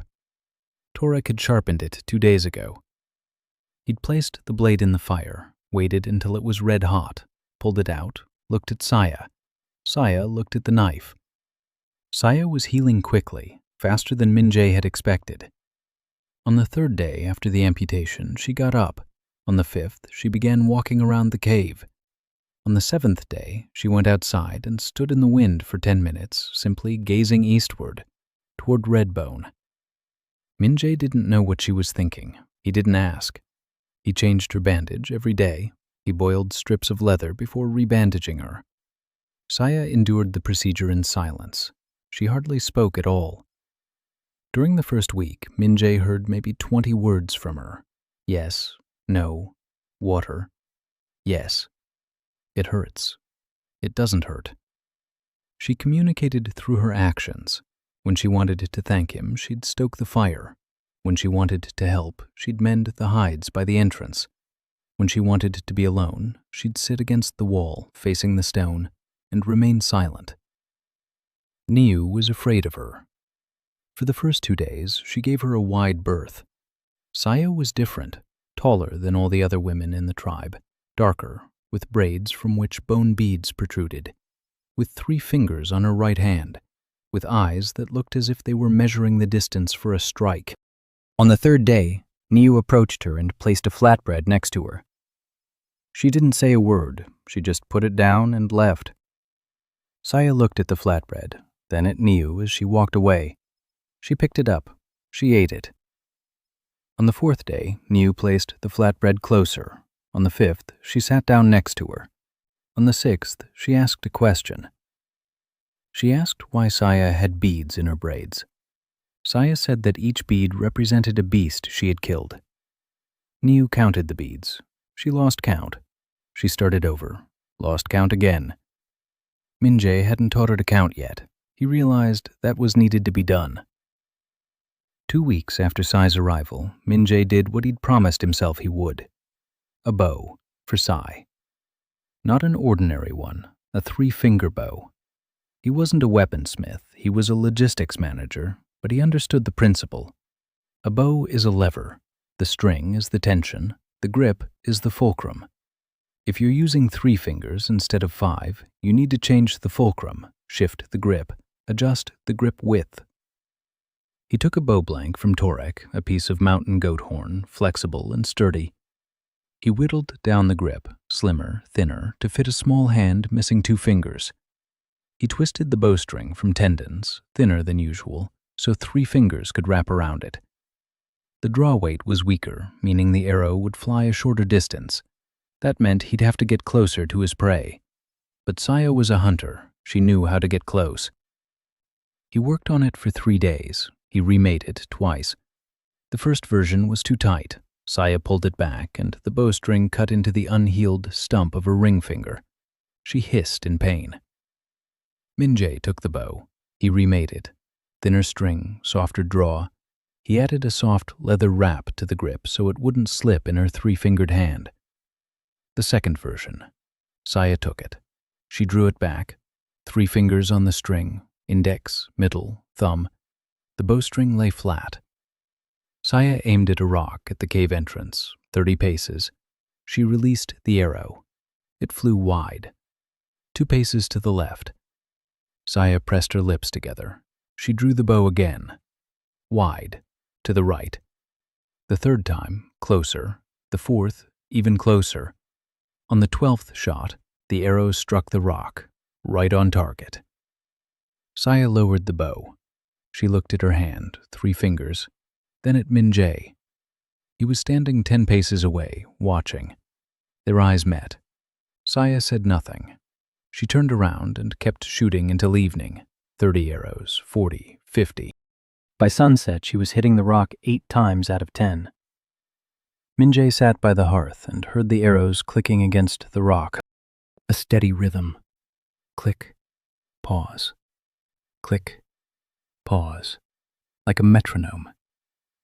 When it got dark, Saya entered the cave. She walked over to Minjae. She set her bow down next to him. She said 2 words. Good bow. Then she went back to her spot by the wall. From that day on, she no longer slept by the wall, at the entrance, between the entrance and Minjae, like a shield. Minjae noticed this on the 2nd night. He asked why she was lying there. Saya said she could hear better at the entrance. That was the reason. Not the only one, but the only one she mentioned. Torek noticed it too. He looked at Saya at the entrance. He looked at Minjae. He didn't say anything, but his expression grew slightly harsher. A new person in the cave. A new hunter. A new warrior. One who answers not to him, but to the stranger. Another stumbling block. Minjae saw this and was tormented. He went to Torek. He said that Saya was a hunter for the tribe, not for him. She would hunt with Torek if Torek accepted her. Torek was silent. Then he said that women in Melting Stone don't hunt. Minjae said that in Redbone they do. Torek said that this was Redbone, not Melting Stone. Minjae said that Saya could hit a stone 8 times out of 10 from 30 bases using just 3 fingers. Torek was silent for a long time. Then he told her to go with him tomorrow. Minjae nodded. Saya and Torek went hunting the next morning. They returned in the evening.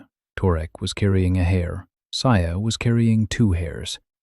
She placed them by the stove without a word. Torek set down his. He looked at her too, then at his own catch, then at Minjae. And in his eyes, Minjae saw something new. Not envy. Respect, mixed with something bitter. He was the chief who had brought home one hair, while a stranger's wife with 3 fingers had brought 2. But he was the chief who was smart enough to understand that 3 hairs were better than 1. That evening, Minjae made mandu with hare meat. It tasted different, more tender than mammoth meat. The dough turned out better, thinner. He was getting the hang of it. Grandma used to say that dough senses your hands. Angry hands make stiff dough. Calm hands make soft dough. His hands had become calmer. He was shaping mandu, and Niu was shaping them beside him. Her mandu were lopsided and small. The filling was spilling out, but she was trying her best. Her tongue was sticking out from the effort. Her eyebrows were furrowed. Minjae showed her how to pinch the edge shut. With your thumb, press in, fold over, press down. She repeated the motion. A little crooked, but it held together. Minjae said it was good. Niu held up her mandu like a trophy. She looked at it. She looked at Minjae, and she smiled, openly, with a gap in her front tooth. Minjae froze. It was the first real smile he'd ever seen on her face. Not laughter from the steam in the bathhouse. A smile. Because she'd done something with her own hands, and it had worked out. He turned away toward the stove so she wouldn't see his face.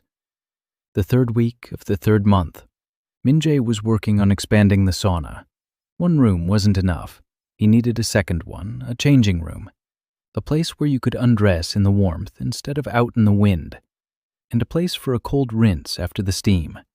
He knew that the contrast between hot and cold wasn't just pleasant, it was beneficial.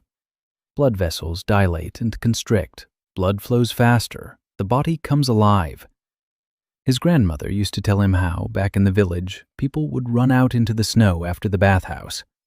There was plenty of snow around here. But running out naked in -30 is death, not hardening. So he needed a container with cold water inside, a trough. He couldn't make a trough. He had nothing to make it from. Or maybe he did. Minjae looked at the bones piled up near the cave. Mammoth ribs, long, curved, sturdy. If he took 6 ribs, arranged them in an arch, and covered them with hide, he'd have a tub.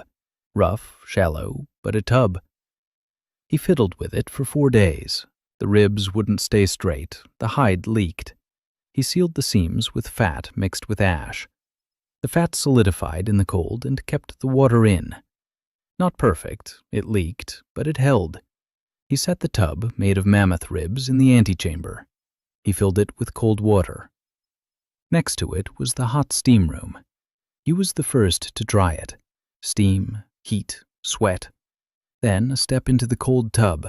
A jolt. His body tensed from the contrast.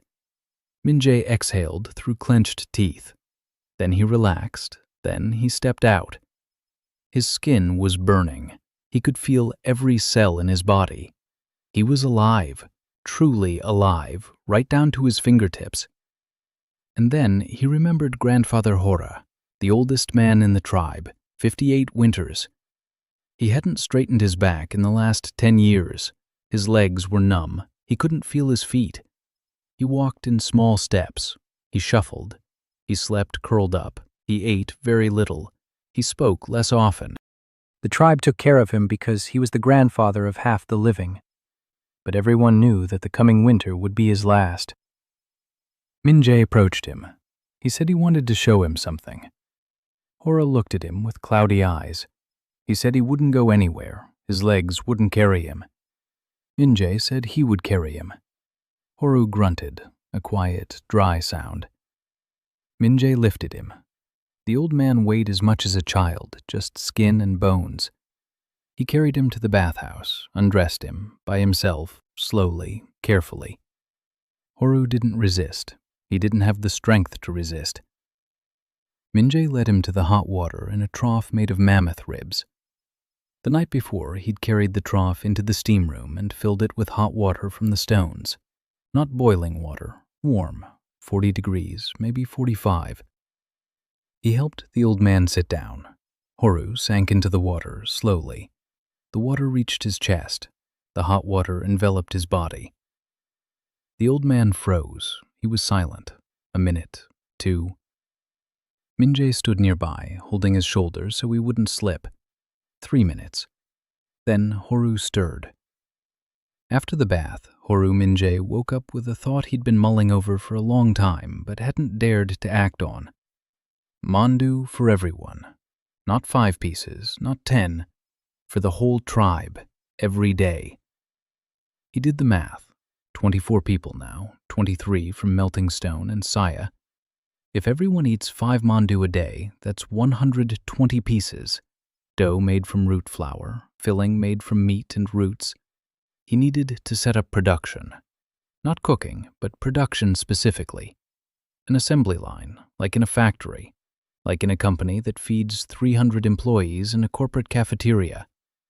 He knew how it worked. For 10 years, he'd observed the logistics of corporate catering. Flow, division of labor, an assembly line. Some harvest the roots, others grind the flour. Still others knead the dough. A 4th group shapes the mandu. A 5th group boils them. Everyone performs a single task, quickly, repetitive, without a hitch. He gathered the women, 6 of them. He explained. Each one does one thing, just one. You grind the roots, you squeeze out the water. You mix the dough, you roll it out, you add the filling, you pinch the edges closed and toss them into boiling water. The women listened. They didn't argue. They were used to listening to Minjae. Even if he says something strange, it works. The first day was chaos. The one grinding the roots did it too fast and finished before everyone else. The one mixing the dough did it too slowly, and everyone had to wait. The rhythm was off. Minjae knew this problem. A bottleneck. A bottleneck. In logistics, this is when one stage slows down the entire flow. The solution? Double the capacity of the bottleneck. He assigned 2 women to knead the dough. The flow evened out. By the end of the first day, they had made 80 mandu. Not 120, but 80. Day 2, 90. Day 3, 110. By the end of the week, 130. There was enough for everyone, with some to spare. Minjae sat and watched his assembly line in action. 6 women sat in a row. The dough came in from the left. The finished mandu fell into the boiling water on the right. The rhythm was steady. Their hands moved in unison. They were singing. One started singing and the others joined in. A monotonous, low-pitched song that set the rhythm of the work. Minjae listened and thought he was witnessing the first assembly line in the history of this world, and that the assembly line was powered by song, and that his grandmother would be pleased. Niu interfered with the process. She got in the way. She grabbed the dough. She shaped her own misshapen mandu and slipped them into the general pile. At first, the women removed them. Then they stopped. Niu's misshapen mandu became something of a good luck charm. Whoever got a misshapen mandu was considered lucky. Minjae didn't know where this superstition came from, but he didn't interfere. The food had changed the tribe, it was clear. Not right away, but over the course of weeks it became obvious. The children were gaining weight, their cheeks had filled out, their bellies were no longer sunken. The women had grown sturdier, the men had grown stronger. Hot meals 3 times a day instead of a piece of meat every other day, that's not just sustenance, it's a foundation. A body that is full and warm begins to do things that a hungry body isn't even capable of imagining. People started talking, not about survival, about other things. One of the hunters asked Minjae if he could build another stove for himself, a small one near his camp. Another asked if he could build a second sauna. The first one was small and the line was long. A woman asked if he could make a pot with a lid so the food wouldn't get cold. They wanted things. For the first time in their lives, they wanted something other than just not to die. Minjae listened and nodded. Everything in its own time. but inside he was elated. Because desire is a driving force. People who want to do something are a resource, the most valuable resource in the world, more valuable than mammoth bones and copper ore. Then something happened that Minjae hadn't expected. Ula came to see him that evening. Her face was serious, more serious than usual. She said they needed to talk. Minjae sat down. Ula said the children were asking questions. Why does smoke rise? Why does water bubble? Why are rocks warm and the air cold? Before, there was only one answer: spirits. Now, the children don't believe in spirits. They believe in Minjae, but Minjae can't answer every question forever. He needs to pass on his knowledge, to teach. Minjae looked at her. She was talking about school. Not using that exact word, but about school. A place where children learn, where knowledge is passed down not by a shaman who whispers secrets to the chosen few, but by a teacher who speaks aloud to everyone. Minjae nodded, but he didn't know how to teach. He's a manager, not a teacher. He knows the facts, but he doesn't know how to explain them to 4-year-olds who have never seen a book. And then he realized he didn't need a book. He needed clay. He took a flat piece of clay, smoothed it out on a stone, took a stick, drew a circle. He said it was the sun. Niu stood nearby. She looked at it. She said, "The sun isn't round, the sun is bright." Minjae thought about it. She's right. For her, the sun isn't a shape, the sun is light. She had never seen the sun as an object, only as a glow on the horizon on nice days. He drew lines radiating from the circle, rays. He said the lines were the warmth the sun gives off. Niu watched. Then she picked up a stick. She drew her own circle next to it, a small one, crooked, with lines. She said it was a stove, because a stove gives off heat too. Minjae froze. A 4-year-old child had just drawn an analogy between the sun and a stove, on her own, without any prompting. He looked at Ula. Ula was looking at Niu. And in her eyes, Minjae saw something he hadn't noticed before. Hope. Not in him, in Niu. Minjae began teaching. Every evening after dinner, 10 children, ages 4 to 12, on clay tablets with sticks. He taught them numbers, Korean numerals. Hana, Dul, Set, No, Dasot. 1, 2, 3, 4, 5. He didn't know any others. In this world, there were no numerals higher than 3. 1, 2, many. Anything more than 2 was many. Minjae taught them to count to 10, then to 20, then how to add. 2 and 3 make 5, 3 and 3 make 6. The children counted on their fingers, then on stones, then in their heads. Niu counted faster than anyone else. Minjae taught them to draw on clay, not letters. He couldn't teach them letters. What alphabet? Korean. They don't know Korean. There's no local alphabet. So he'd have to invent one.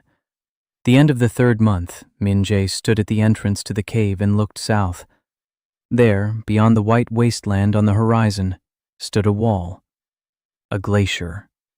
A kilometer of ice that was slowly creeping toward them at a speed invisible to the eye, but measurable in generations. Their grandmothers remembered that it used to be farther away. Their grandmothers remembered that it used to be much farther away. The glacier was advancing, and one day it would reach this cave. Minjae thought about this every time he looked south. The cave was temporary. The stove was temporary. The heated floor was temporary. Everything he had built here, the glacier would wipe away, just as a finger erases a drawing on clay. He needed another place, a permanent one. And he already knew where it was. Ula had told him about the geysers. To the west, a 2-day journey away, hot water that gushes from the ground on its own. No stove, no firewood, no manure.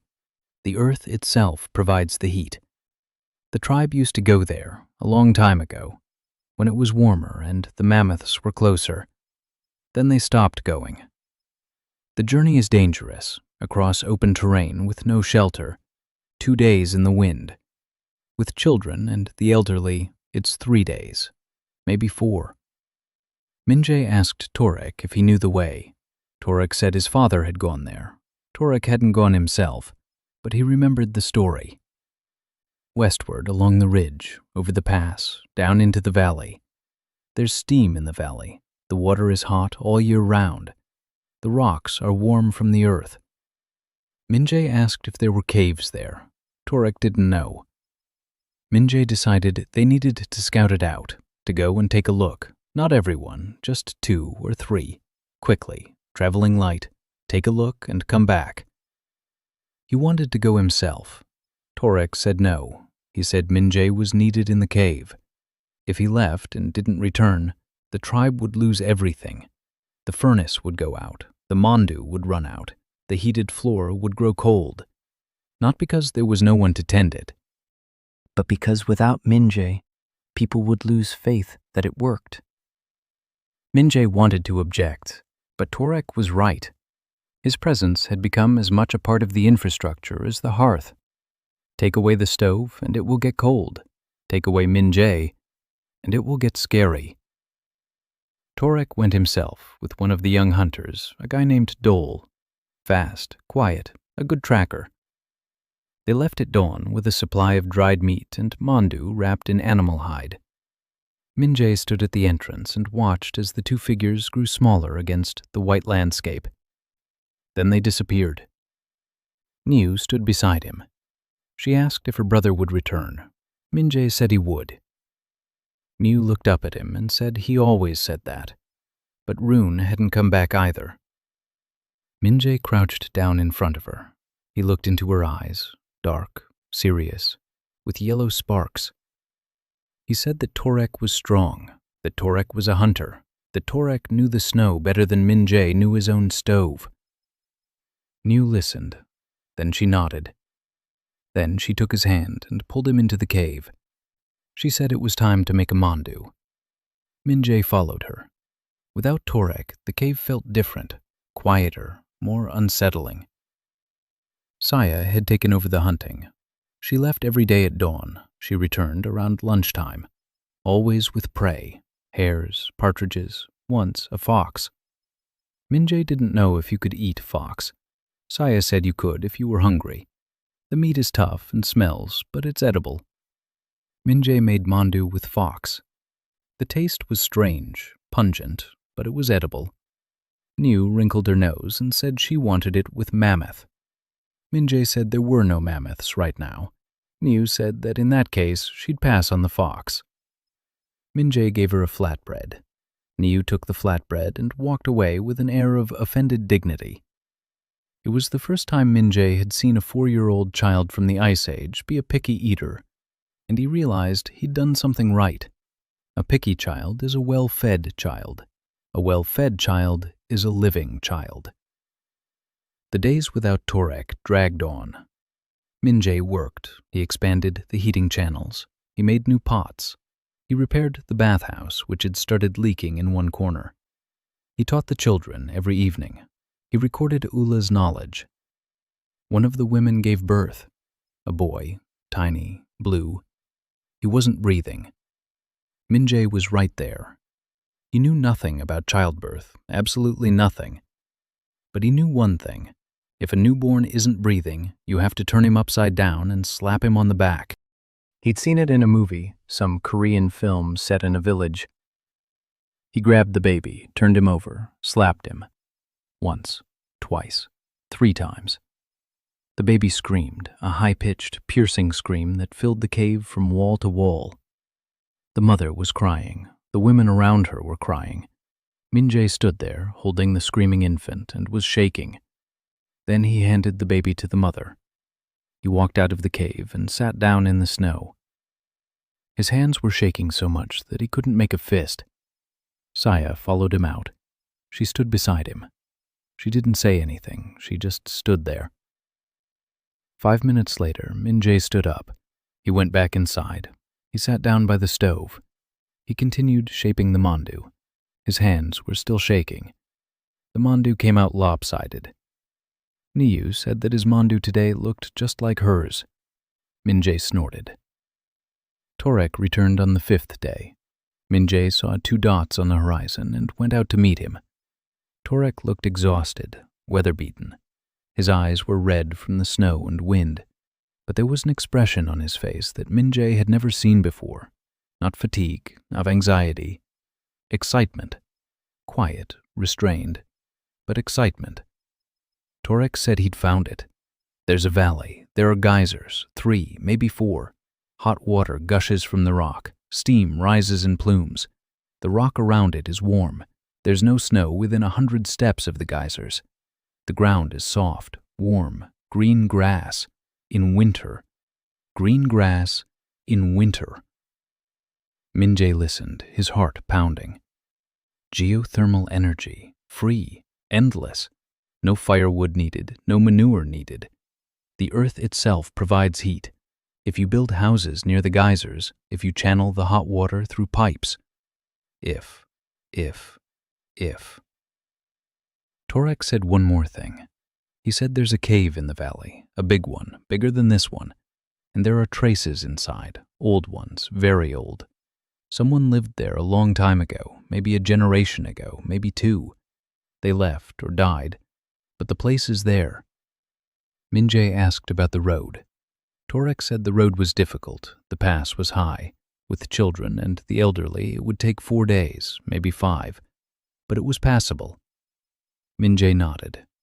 He looked at the cave, at his stove, at the warm floor, at the bathhouse, at the clay tablets.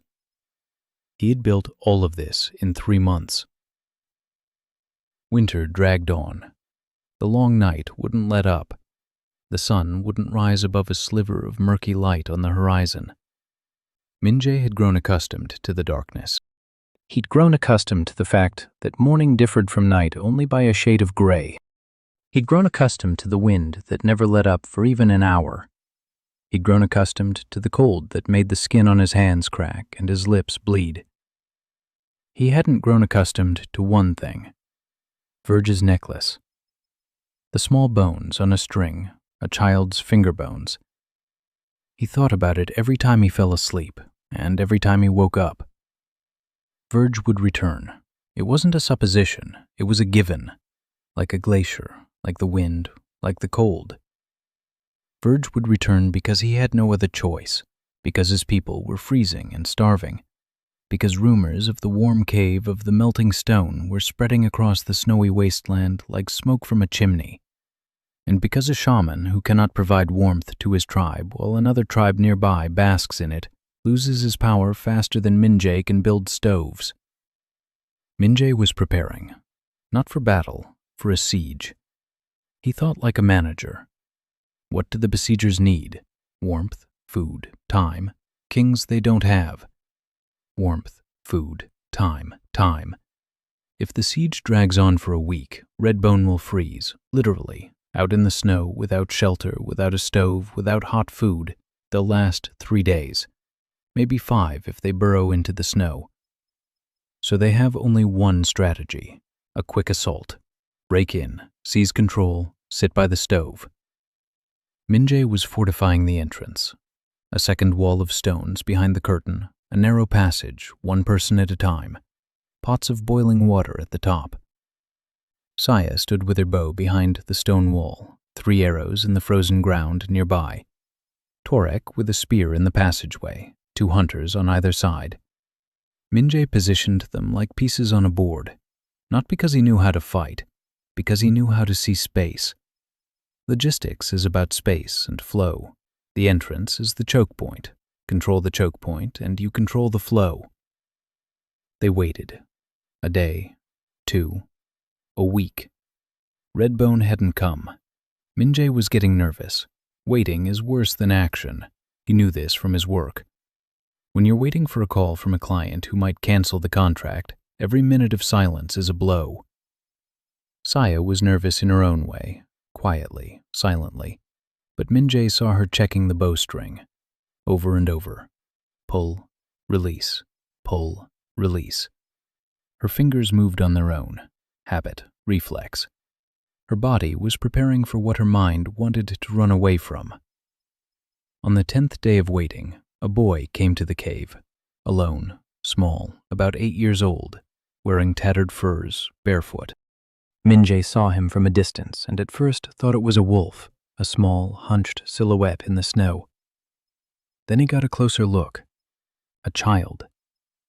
Saya raised her bow. Minjay stopped her with a hand. The boy reached the entrance and collapsed, not from exhaustion, but from hunger. Minjay picked him up, carried him into the cave, laid him on the warm floor. Hot water, broth, in small sips. The boy drank and trembled. Then he spoke. He was from Redbone. Verge had sent him to deliver a message. The boy spoke in fragments. He mixed up his words. Minjay listened. Ula listened. She translated what Minjay didn't understand in the dialect. Verge won't come to fight. Verge is asking for help. Redbone is dying. 8 people have died in the last month, from the cold, from hunger, from a disease that starts with a cough and ends in blood. The children die first. Verge sent the boy because he is the fastest of the remaining children, and because if the boy doesn't return, it means melting stone is killing the envoys. And then Verge will know there's no point in asking. Minjay sat and listened to the boy and felt something heavy and hot rising inside him. 8 dead in a month. While he was making mandu and building a bathhouse, just a 2-day journey away, people were dying from the same things the melting stone would have died from had he not come. From the cold, from the smoke, from dirty water. He could help. He knew how.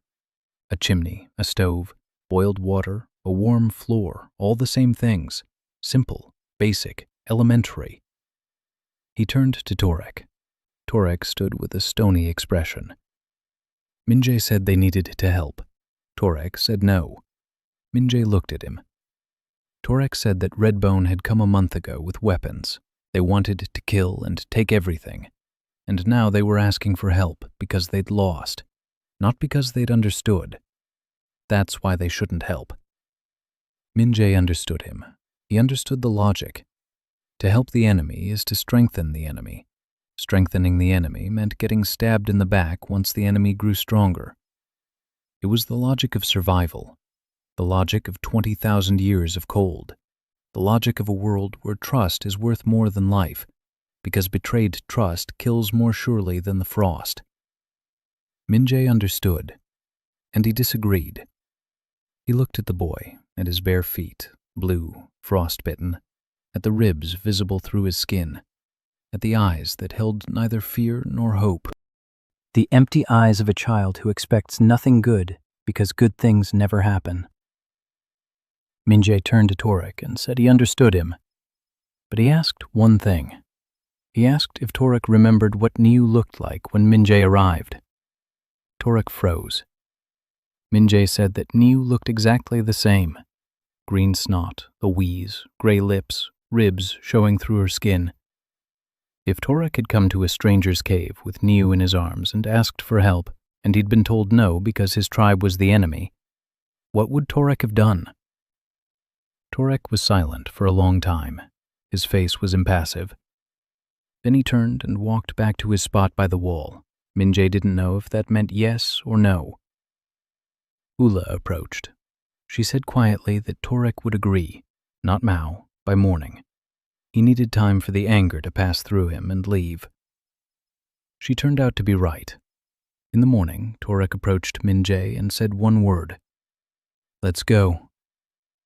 Minjay gathered supplies, mandu, dried meat, hot water in pots wrapped in hides to keep it warm, and clay for the oven. He couldn't carry stones for the chimney. They'd have to gather them on the spot. He took Dola with him, along with one of the women who had learned to shape mandu better than anyone else. Saya stayed behind in the cave to keep watch, feed the others, and tend the fire. Torek led the way. Minjay followed him. Dole brought up the rear. The woman walked between them. 2 days' journey to the east, through the snow, against the wind. Minjay wasn't used to such treks. By the end of the first day, his legs wouldn't obey him. He couldn't feel his hands. The wind stung his face. He kept walking. He didn't stop, because the boy with the empty eyes had walked this path barefoot. At dawn on the second day, they saw the red bone caves, 2 dark openings in the rock, no smoke rising from them. The fire had gone out. Minje quickened his pace. He entered the first cave. The stench hit him so hard that he staggered. It wasn't just dirt. It wasn't just unwashed bodies. Disease. A sweetish, nauseating smell that Minje remembered from his childhood.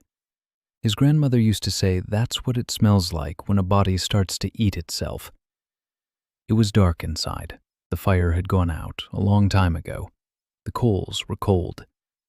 People were lying along the walls, not sleeping, just lying there. Minje counted 14, maybe 15. It was hard to tell in the dark. The children were huddled against the adults. All were wrapped in animal skins. All were motionless. For a moment he thought they were all dead. Then one stirred, turned his head, looked at Minje. His eyes were dull, expressionless. Minje dropped to his knees. He touched the child closest to him. Cold, but alive, barely. He turned to Torek and said they needed a fire, now, immediately. Torek was already gathering whatever he could, bone fragments, dry grass from the crevices, a stick from a broken spear. He started a fire. Smoke filled the cave. Minje began building a chimney. Here, now, in a stranger's cave, for strangers. Stones, clay, a channel leading to a crack in the ceiling. He worked just as he had the first time, only faster. His hands remembered, his muscles remembered. The first stone, the second, third. 4 hours later, the chimney was standing, rough, crooked, but it worked. The smoke rose upward, the air grew cleaner, the people stirred. Someone sat down, someone coughed. Minje gave them hot water. Mandu, warm, not hot anymore, but warm. A child took a mandu with both hands, brought it to his face, sniffed it for a long time. Then he took a bite. He chewed slowly, his eyes closed. Minje watched him and thought that for this child, this warm mandu was the first warm meal of his life, perhaps the last if he didn't make it in time. Verge appeared an hour later. He emerged from the second cave. Minje didn't recognize him at first. In a month, Verge had become a different person, thinner, more gaunt. His facial bones jutted out like those of a skull covered in skin. A necklace made of children's finger bones hung around his neck, which had grown so thin that the string dangled loosely. His eyes still burned, but dimmer, like embers burning out. Verge looked at Minje, at the chimney, at the pots, at the mandu, at Torek, who was standing nearby with a spear, not aimed at Verge, but simply held in his hand. Verge said nothing. Minje stood up. He walked over to him. He pulled a pot of hot broth from his bosom. He set it down in front of Verge. He said one word. Eat. Spring hadn't arrived. It had crept up. Minje noticed this not by the sky or the warmth, but by the sound. Drops, quiet, sparse. 1 drop per minute, then 2, then 5. Water trickled down the cave walls in thin streams. The ice on the ceiling began to settle. Minje stood at the entrance and listened to that sound. The first sound of spring in a world where spring isn't flowers, but something just short of death. The sun rose higher, not by much, but for the first time in months, he saw its edge above the horizon. Orange, dull, but an edge nonetheless. The long night was receding. The tribe sensed it before Minje did. They knew this air, they knew this smell. Wet stone, melting snow, the scent of earth from beneath the ice. The women bustled about, the men began to speak louder, the children ran around the entrance. Something was changing, and they could all feel it in their bones. Minje announced that it was time, to the geysers. He had been preparing for this journey for 2 months. He'd calculated everything, how much food for the journey, how much water, how many animal hides for shelter at night. A 4-day trek, 24 people from melting stone, If Redbone came along, that would be 15 more. 39 people in all. Children, the elderly, Grandfather Horu, who couldn't walk even an hour on his own 2 feet. Minjae approached Horu and said he would carry him. Horu looked at him and told him to leave him be. He said that old bones weren't worth young backs. Minjae said he wouldn't be the one to carry him. A sled, 2 long mammoth bones, a hide stretched between them. Tie it to a person and drag it. Horu would lie down on the hide and ride. He'd seen it in a documentary about Native Americans, or read about it, or maybe his grandmother had told him. It didn't matter. The principle was simple. 2 runners, a hide between them, drag. He made 2 sleds, one for Horu, the second for supplies, mammoth ribs instead of poles, tendons instead of ropes, mammoth hide instead of fabric. Rough, heavy, but it worked. Horu lay down on the sled and said he felt like meat being hauled back from a hunt. Minjae said that meat doesn't talk. Horu grunted. It was the first joke they'd shared. They set out at dawn on the 4th day of spring. Minjae walked 3rd in the column. Torek led the way. Saya, with her bow, was 2nd. Behind Minjae came the women and children. Dole brought up the rear. Niu walked beside Minjae, holding his hand. With her other hand, she clutched a small leather pouch containing the clay tablets with Ula's writings. Minjae had let her carry it. He said it was the most important thing they had, more important than food, more important than hides. Niu carried it with the solemnity of a general bearing a battle standard. Ula walked behind them, slowly, leaning heavily on her walking stick. Minjae offered her a sled. She refused. She said her legs would carry her as long as they kept walking. If they stopped walking, they would stop carrying her. The first day passed without incident. They walked across the snowy plain along a rocky ridge.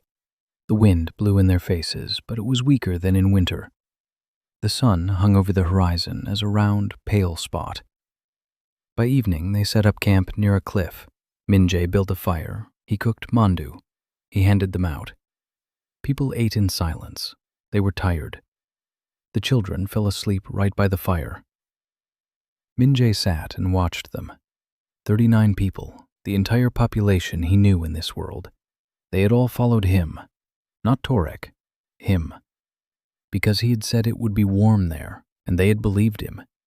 That responsibility weighed on his shoulders heavier than a backpack full of supplies. On the 2nd day, Redbone joined them. Minjae saw them on the eastern slope of the ridge, a line of figures, 15. Verge was in the lead. No necklace, no staff, just a thin man in a fur pelt leading his people toward a foreign warmth. Torek tensed. His hand was on his spear. Minjae placed his hand on Torek's shoulder. Torek shook it off, but he lowered his spear. Redbone approached. Verge stood before Minjae, silently. Minjae nodded. Verge nodded in return. No words, no oaths, no rituals. The 2 tribes formed a single column and pressed on. Minjae noticed the boy messenger among Redbone's people. His feet were wrapped in hide. He wasn't barefoot. Someone had given him shoes. The boy saw Minjae and looked away. Then he looked again. Minjae gave him a mandu. The boy took it and ate it so quickly that Minjae didn't even have time to blink. He gave him another one. The boy ate more slowly. The pass turned out to be worse than Torek had described. Steep, icy. The wind at the top knocked them off their feet.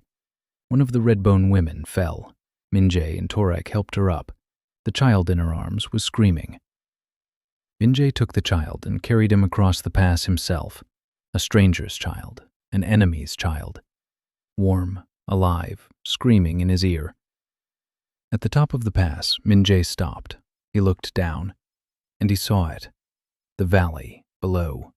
White, but not entirely white. A patch of green in the center, and steam. Pillars of steam rose from the ground like the breath of a sleeping giant. 5, 6, 7 pillars. Hot water, straight from the ground, free, endless, all year round. Minjae stood at the top of the pass with a stranger's child in his arms, looking down at the valley that would become their home. Niu stood beside him. She looked down, then at Min-jae. She said there was something green down there. Min-jae nodded. A skeleton lay in the corner, curled up, on its side, like a person who fell asleep and never woke up. The clothes had decayed almost completely, but pieces of fabric still clung to the bones. Min-jae crouched down next to the torch. He looked. Buttons, metal, green with rust. 4 in a row on what was left of the shirt. A zipper, rusty, on what used to be pants. And boots. Leather, cracked, but boots. With soles, with heels. Boots from a world where there are factories and stores and size charts. Min-jae swallowed. Next to the skeleton lay a notebook, small, hardcover. The cover had darkened with age, but was still intact. Min-jae picked it up. His hands didn't shake. They should have, but they didn't. He opened the first page. Handwriting, Korean, neat, engineering style. Min-jae could read Korean. This world had given him the language of the tribes, but hadn't taken away his own. The first line, a name, Kim Sung-ho. A date, March 1962. Min-jae read this and sat down on a rock. 1962, over 60 years ago, according to the time in his world. This man had ended up here in 1962. He began to read. The notebook was half full. The first pages were neat, drawings, diagrams, a steam engine, a boiler, a piston, a valve. Detailed drawings with dimensions, with calculations. Kim Sung-ho was an engineer, a real one, not a manager who read reports, an engineer who designed boilers. Min-jae flipped through the pages. The entries became less neat, in short, more abrupt. Kim Sung-ho described his early days. He ended up with a tribe, a different tribe, not the melting stone, a tribe that had long since disappeared. He showed them fire. No, they already knew about fire. He showed them how to do it better. They didn't understand. He tried to explain steam pressure. They didn't understand. He built a prototype steam engine out of stone and clay. It exploded. One person suffered a burn. The tribe decided that Kim Sung-ho was an evil spirit. He fled. He found this cave. He lived alone. The entries on the last few pages were almost illegible. The letters jumped around. The lines slanted downward. Min-jae deciphered it word by word. Kim Sung-ho wrote that he had made a mistake, that he hadn't started with the right thing, that you can't give people a machine if they don't know what it's for, that he should have started with something simple, with warmth, with food, with trust. But he didn't know how. He was an engineer. He knew machines. He didn't know people. The last entry, a short one. They're not ready. I'm rushing things too much. Forgive me, Mi-suk. Min-jae closed the notebook. He sat in the dark next to the skeleton of a man from Pyongyang and thought. Mi-suk, a wife or a mother or a sister. Someone Kim Sung-ho left behind in a world with electricity, gas stoves, and hot water from the tap, and died here, alone, in a cave, finishing up blueprints that no one will ever read. No, that he had read. Min-jae had read them, 60 years later. He put the notebook in his bag. He returned to the others. Niu was waiting at the exit of the far corridor. She asked what was in it. Min-jae said it was about a man who had lived long ago. Niu asked where he was now. Min-jae said he was gone. Niu nodded. Children here understand death without explanation. Min-jae didn't tell anyone the details, not about the notebook, not about the drawings, not about the Korean letters. Only to Ula, at night, by the fire, when everyone was asleep. He showed her the notebook. Ula couldn't read, but she looked at the pages, at the neat drawings, at the dancing letters of the latest entries. She said she understood. Min-jae asked what she understood. Ula said that this man had come just like him, from another place. Min-jae nodded. Ula said that this man had tried to give a car, and Min-jae gave Mandu. Min-jae was silent. Ula said that Mandu was the right choice. Cars break down. Mandu feeds people. People are afraid of cars. People love Mandu. Minjae stared at the fire. Then he said he was afraid. Ula asked what of. Minjae said he was afraid to stop, afraid that one day he'd run out of ideas, that he'd build everything he could and become useless, that the tribe would get used to it and want something new, but he wouldn't be able to provide it. And then he'd become like Kim Sung-ho, a man who failed. Ula was silent for a long time. Then she said one thing. She said that Minjae was a fool. Minjae looked at her. Ula said that he thinks his value lies in what he does, but his value lies in the fact that he exists. Nu doesn't follow him because he builds stoves. Niu follows him because he is Minjae. Torek doesn't listen to him because he's smart. Torek listens to him because Minjae returned the necklace. Saya doesn't sleep at his door because he made her a bow. Saya sleeps at his door because he told her about the bowstring while he was cutting her fingers. Not about the pain, about the bowstring. Ula said that his predecessor thought about machines. Minjae thinks about people. That's why Minjae is alive, and the other one isn't. And that's why he's a fool if he's afraid of becoming useless. Because a person who thinks about people will never become useless. Minjae sat there listening and felt something inside him let go. Something he'd been holding tight since day one. Fear. Not of the cold, not of death. Fear of inadequacy. Fear that he knows too little, remembers too little, can do too little. That he's a manager, not an engineer. That he's an amateur, not a professional. That his grandmother's recipes aren't knowledge, just everyday stuff. Ula said that everyday stuff is what life is all about. She didn't use that word. She said that the knowledge that feeds a child is more important than the knowledge that moves a stone. Minjae placed his notebook next to Ula's clay tablets, right next to them. Blueprints for a steam engine and recipes for medicinal herbs. Engineering and shamanism. The new world and the old, right next to each other. That's right. Then he began to build. The next morning. Una's first house. Not a cave, a house. 4 walls, a roof, a door, made of stone, made of clay, with mammoth bones for the roof frame. He wasn't building alone. Everyone was building. 39 pairs of hands. Torek hauled stones, Saya carried clay from the stream, Verge silently laid the walls. His hands were clumsy, but he didn't stop. The women of both tribes trampled the clay with their feet. The children handed him stones. Niu stood next to Minjae and handed him what he asked for before he even asked. The first house was completed in 8 days. Small, 1 room, thick walls, a low roof, no windows. The doorway was covered with a hide. Inside was a stove, a chimney, a warm floor heated by a hot water pipe from the geyser. A pipe. Hyolwin's first pipe. Minjae carved it from a mammoth's thigh bone, thick, sturdy, hollow inside. He joined 3 bones together with sinew coated in clay. The pipeline ran 12 steps from the nearest geyser to the house. Hot water flowed through the bone pipe on its own. A slight slope, hot water inside the house. No stove, no firewood, no manure. The earth itself provided the heat, and the water carried it into the house. Minjae opened the valve on the pipe. The water began to flow, hot, steaming, through the stone channel in the floor. The floor warmed up in half an hour. The air inside the house grew warm. Truly warm. Not like in a cave with a stove. Warmer. More even.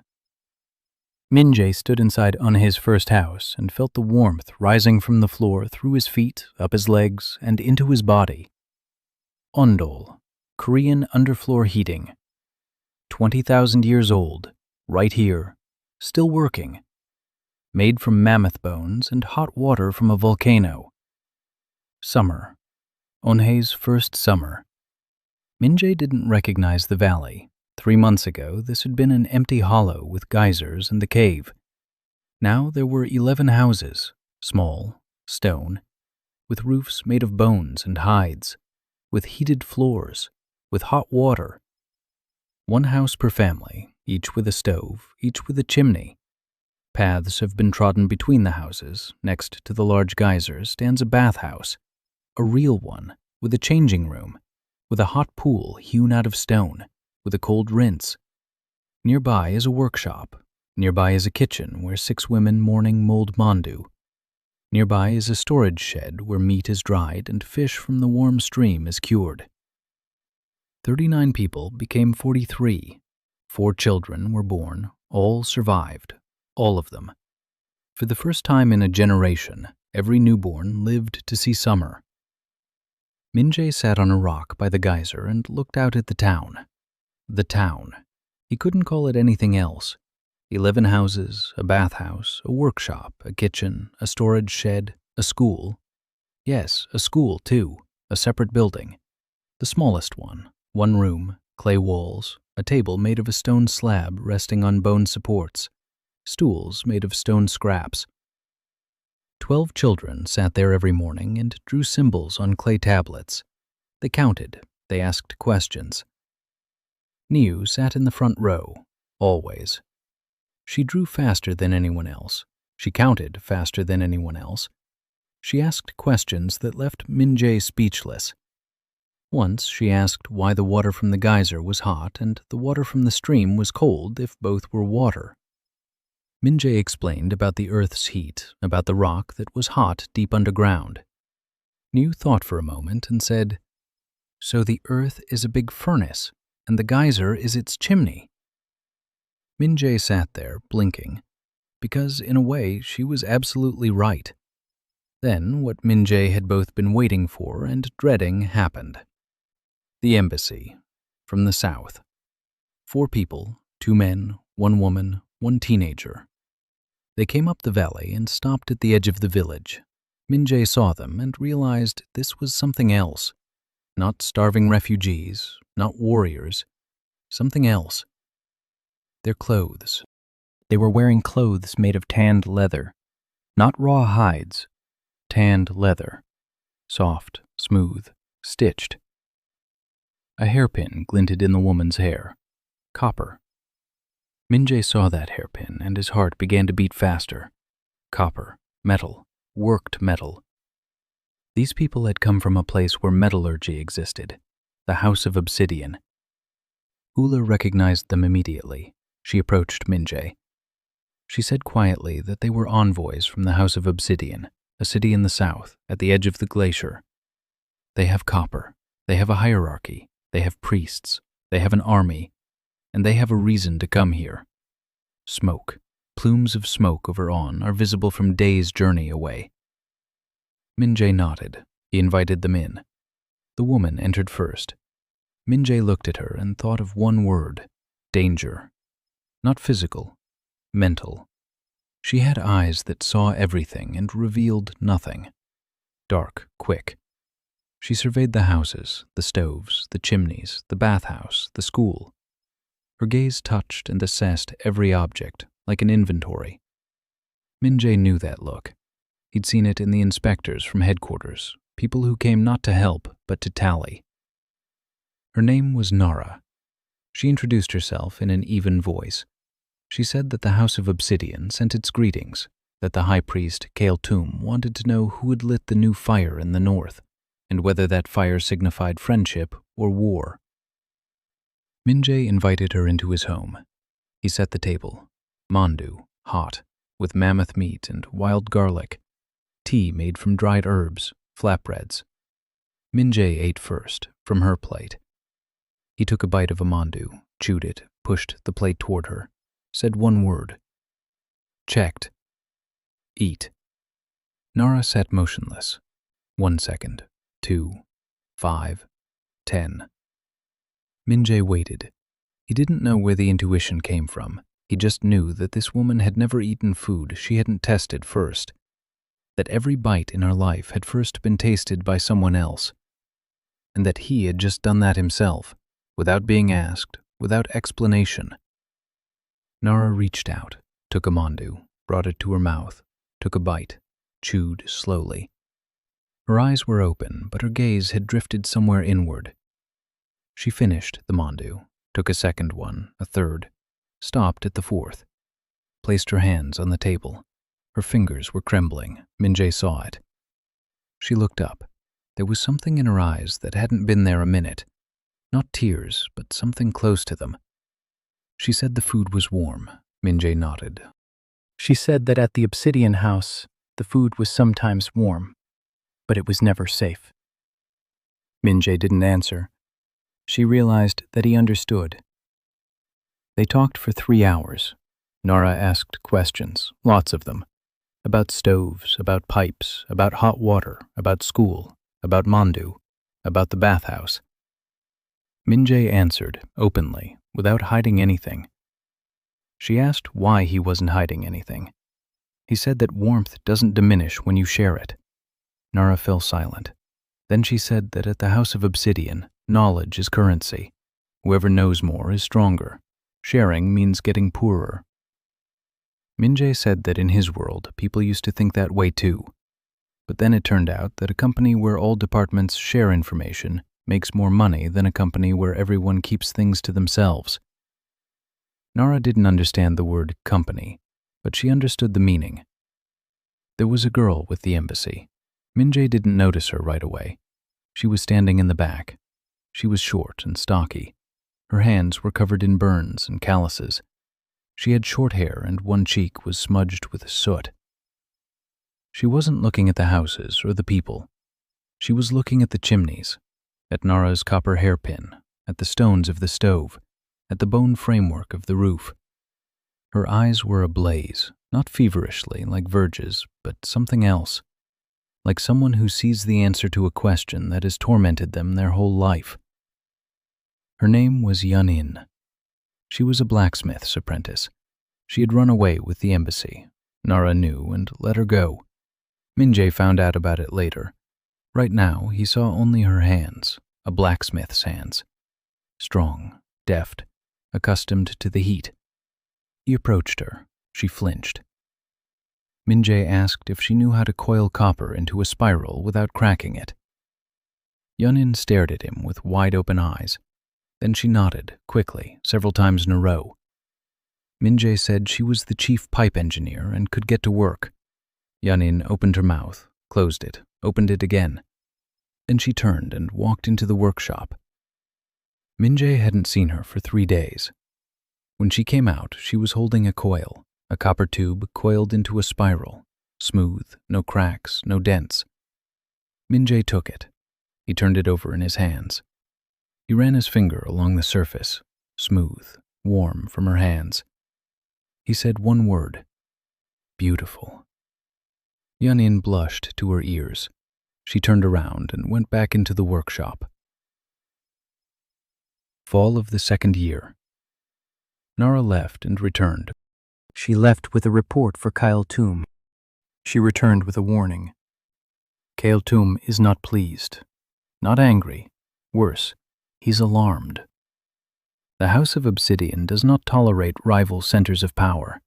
Onhe is growing too fast. Rumors of hot water and free heat are spreading throughout the south.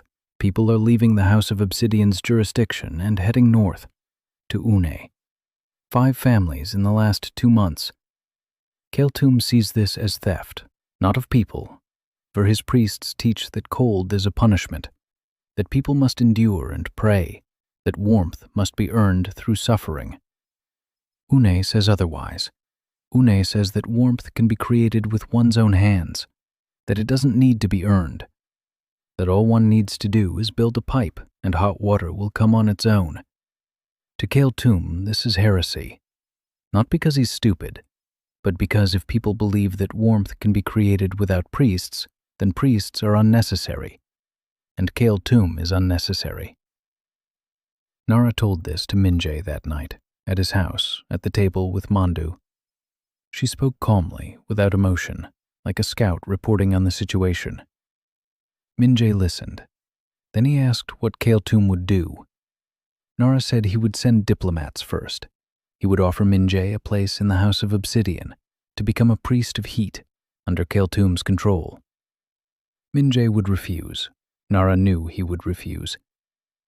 Then Kael'thum would send assassins. Nara said this in the same even tone.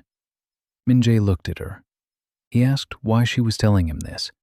She was an envoy of the House of Obsidian. She was supposed to be on Kael'thum's side.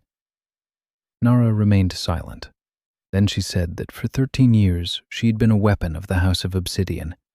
She had been raised like a blade, sharp, cold, disposable, to be married off, to poison the target, to die beautifully. She had never eaten from someone else's plate, never sat at a table where the food was safe, never seen a place where warmth was provided simply because it was cold. She said she was still an envoy, but no longer a weapon. Minjay nodded. He didn't say thank you. Saying thank you would have been an insult. She hadn't done him a favor. She'd made a choice. Onhe didn't return to the House of Obsidian with Nara. She stayed. She worked in the workshop day and night. Copper pipes, copper sheet metal, tools. She trained 3 local apprentices. She yelled at them when they made mistakes. She praised them when they got it right. Minjay came to the workshop every day. He watched. He learned from Onhe just as much as she learned from him. She knew metal as well as he knew heat. Together they built the first steam pump. Not an engine, a pump, the simplest kind. A boiler. Steam, a piston. Steam pushes the piston pushes the water. The water flows through the pipe. Hot water from the geyser rises through the pipe to the house on the hill, without manual labor, all on its own. Minjay turned on the pump for the first time, and the pipe trembled, it hissed. Then the water started flowing, upward, through the copper pipe, to the hunter's house on the hill. Minjay stood below and watched the water rise. Onhe stood beside him. She was trembling with excitement. Then she ran upstairs, toward the house, toward the pipe. Minjay followed her. They burst into the house at the same time. The pipe went into the wall, a valve. Minjay turned the valve, and hot water flowed from the pipe into a stone trough on the wall, in a simple hunter's house, from the faucet. Well, not from a faucet, from a pipe, but you get the point. Hot water that comes on its own. The hunter stood by the wall and looked at the water, then at the pipe, then at Minjay. Then he turned to his wife. His wife was holding their newborn in her arms. The hunter took the baby, tiny, rosy-cheeked, a week old. He walked over to Minjay, placed the baby in his arms, told him the son's name was Min, in his honor. Minjay stood there holding someone else's newborn, a small, warm bundle, weighing about as much as a couple of mandu, alive, named in his honor. He handed the baby back. He went outside, sat down on a rock by the house. He sat there, looking down on Onhe from above. Little houses, steam, smoke, people, walking, working, talking, children running, Miu among them. She's grown up.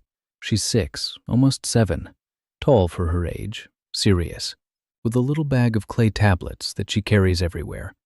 She saw him on the hill. She waved. He waved back.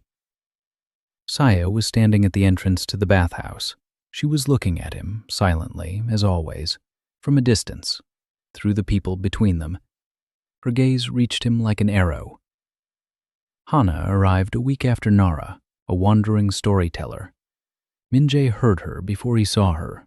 Bells, a delicate chime in the wind. She entered Onhe with a staff hung with bone bells and hair down to her waist, slender, light on her feet, with eyes that held a quiet sadness. She stopped in the middle of the village and looked around, for a long time, in silence.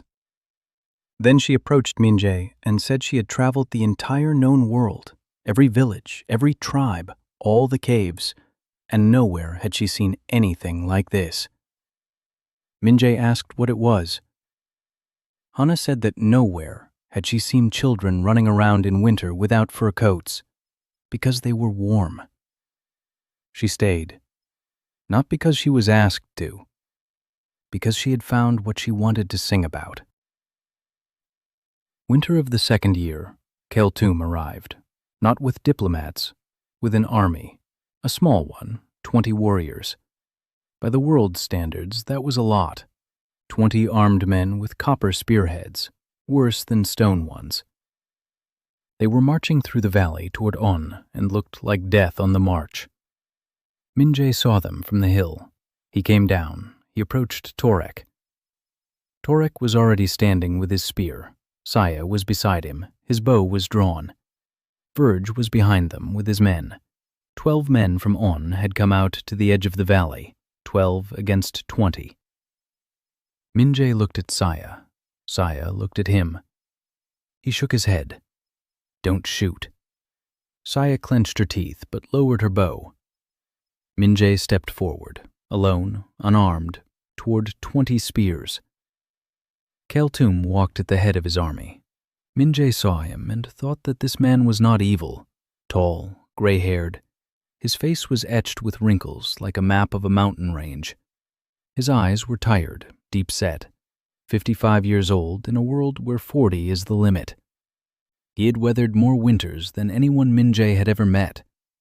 And in his hand was a knife, small, with an obsidian blade, hidden in his sleeve, but Minje saw it. Nara had warned him. Keltum stopped 10 paces away. He looked at Minje, then at Onhe behind him, at the houses, at the steam, at the chimneys, at the children the women were leading inside, at Niu, who wasn't leaving. She stood behind Minje, holding him by the hem of his fur coat. Minje said that Keltum could come in without his weapon. Keltum said he hadn't come to visit. He'd come to stop heresy. Minje said that heresy was a strange word for hot water. Keltum didn't smile. He said that Minje didn't understand, that warmth was a test, that people had to go through the cold to become worthy, that if you gave them warmth without suffering, they would grow soft. They would forget how to survive. And when the warmth ended, and it would end because everything ends, they would perish, all of them, because they had forgotten how to endure the cold. Minje listened. Kaltum wasn't crazy. His logic made sense. Terrifying, cold, but it made sense. Minje said he understood his fear. Kaltum said it wasn't fear, it was experience. He'd seen how tribes that found warm caves near geysers would let their guard down. They would stop hunting. They would stop stockpiling supplies. Then the geyser would dry up or the glacier would reach them and they would all perish, every last one of them, because they had forgotten how to live in the cold. Minje was silent. Then he said one thing. He said that the difference between him and those tribes was that he didn't provide warmth. He taught them how to make warmth. His children knew how to build stoves. His women knew how to make mandu. His blacksmith knew how to make pipes. If the geyser runs dry, they'll build a stove. If the glacier comes, they'll leave and build a new Onhe. Because knowledge never runs dry. Knowledge doesn't freeze. Knowledge goes with those who carry it. Kaltum looked at him. He was silent. Minje turned to Onhe. He said he wanted to show him one thing. Kaltum could go with him, alone, without a knife. Kaltum stood there. Then he pulled a knife from his sleeve. He placed it on a rock, and he followed Minje. Minje led Kaltum to his home, small, made of stone, warm. He sat him down at the table. He set 2 bowls in front of him. Mandu, hot, with mammoth meat and wild garlic. He poured 2 cups of acorn broth, which in Onhe had long been called coffee. He sat down across from him. He began to eat, in silence. Kaltum sat and looked at the food, at the steam rising from the bowls, at Minje's hands, which calmly picked up the mandu and brought them to his mouth. Kaltum didn't eat. Minje didn't rush him. He chewed, he drank coffee, he stared at the wall. A minute passed, 2, 5, 10. Minje finished his portion. He stood up, poured some more coffee, sat down. Kaltum stared at his bowl. The mandu were getting cold. The steam began to thin. Then Kaltum reached out. He took a mandu, brought it to his mouth, took a bite, chewed slowly, very slowly. like a man tasting something for the first time, unsure whether it was poison or the answer to a question he'd been asking himself for 50 years. He ate one, then second, a third. He took a sip of coffee, set the cup down. His hands didn't tremble. His expression didn't change. But a single tear rolled down his left cheek. One, silently. He didn't wipe it away. They sat in silence. The fire crackled in the stove. The warm floor warmed their feet. Voices could be heard from behind the wall. Children, laughter. Someone was calling someone else by name. The usual sounds of an ordinary place where people don't have to fear the night. Keltum spoke, quietly. His voice was steady. He said he had seen 3 tribes that had found warmth. All 3 perished. The first forgot how to hunt. The second fought over a spot by the fire. The third decided that since they were warm, others didn't need to be. And when their hungry neighbors arrived, the third tribe met them with spears, and they lost. Because the well-fed fight worse than the hungry. Minje listened. Keltum said that's why he believes in the cold. The cold teaches, the cold disciplines. The cold reminds you that you're alive only because you're trying. Warmth relaxes you. Warmth deceives you. Warmth whispers that you can stop trying. Minje didn't interrupt. Keltum fell silent. He waited for a response. Minje finished his coffee. He set down his cup. Then he said one thing. He said that Keltum was right. Meaningless warmth kills. But he said that those 3 tribes had come by the warmth by accident. They'd found a hot cave or a hot spring. They hadn't built it. They didn't understand how it worked. They couldn't replicate it. For them, the warmth was a gift. And a gift can be lost. Onhe is different. Every child in Onhe knows why hot air rises. Every woman knows how to build a stove. Every hunter knows how to make a chimney. They didn't just receive warmth. They learned how to create it. And that's why they won't forget how to survive. Because making heat is survival itself. Keltum was silent for a long time. The floor beneath his feet was warm. He sat on a stone stool covered with fur, and for the first time in 55 years, his body relaxed completely. Minje could tell by his shoulders, which had dropped, by his hands, which lay on the table, palms up, by the face that had lost its rigidity and had simply become the face of an old, weary man. Keltum said that warmth was the path to the abyss. Minje asked why he should remember how to survive when he could remember how to live. Keltum looked at him. Minje looked at him. 2 men. One had known the cold for 55 years. The other had known warmth for 34 years and cold for 14 months. Both were tired. Keltum was silent for so long that Minje thought he had fallen asleep with his eyes open. Then Keltum reached out toward the stove. He turned his palms toward the warmth and said quietly, "My fingers are freezing too, you know." Minje looked at his hands. They were large, with gnarled knuckles and white patches of frostbite, hands that had clenched against the cold for 55 winters. Minje stood up, walked over to the stove, and poured hot water into a clay bowl. He brought it over and set it in front of Keltum. Keltum looked at the water, at the steam. Then he lowered his hands into the bowl. The hot water enveloped his fingers. He closed his eyes. He sat like that for a long time. Minje sat across from him and waited. Keltum opened his eyes. He pulled his hands out of the water. He looked at them.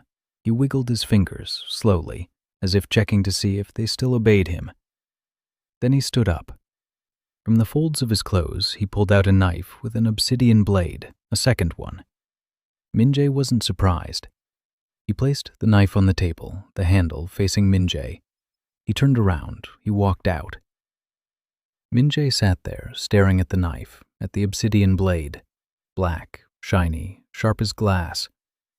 The bone handle was wrapped in leather, a beautiful weapon. He didn't touch it. He followed him out.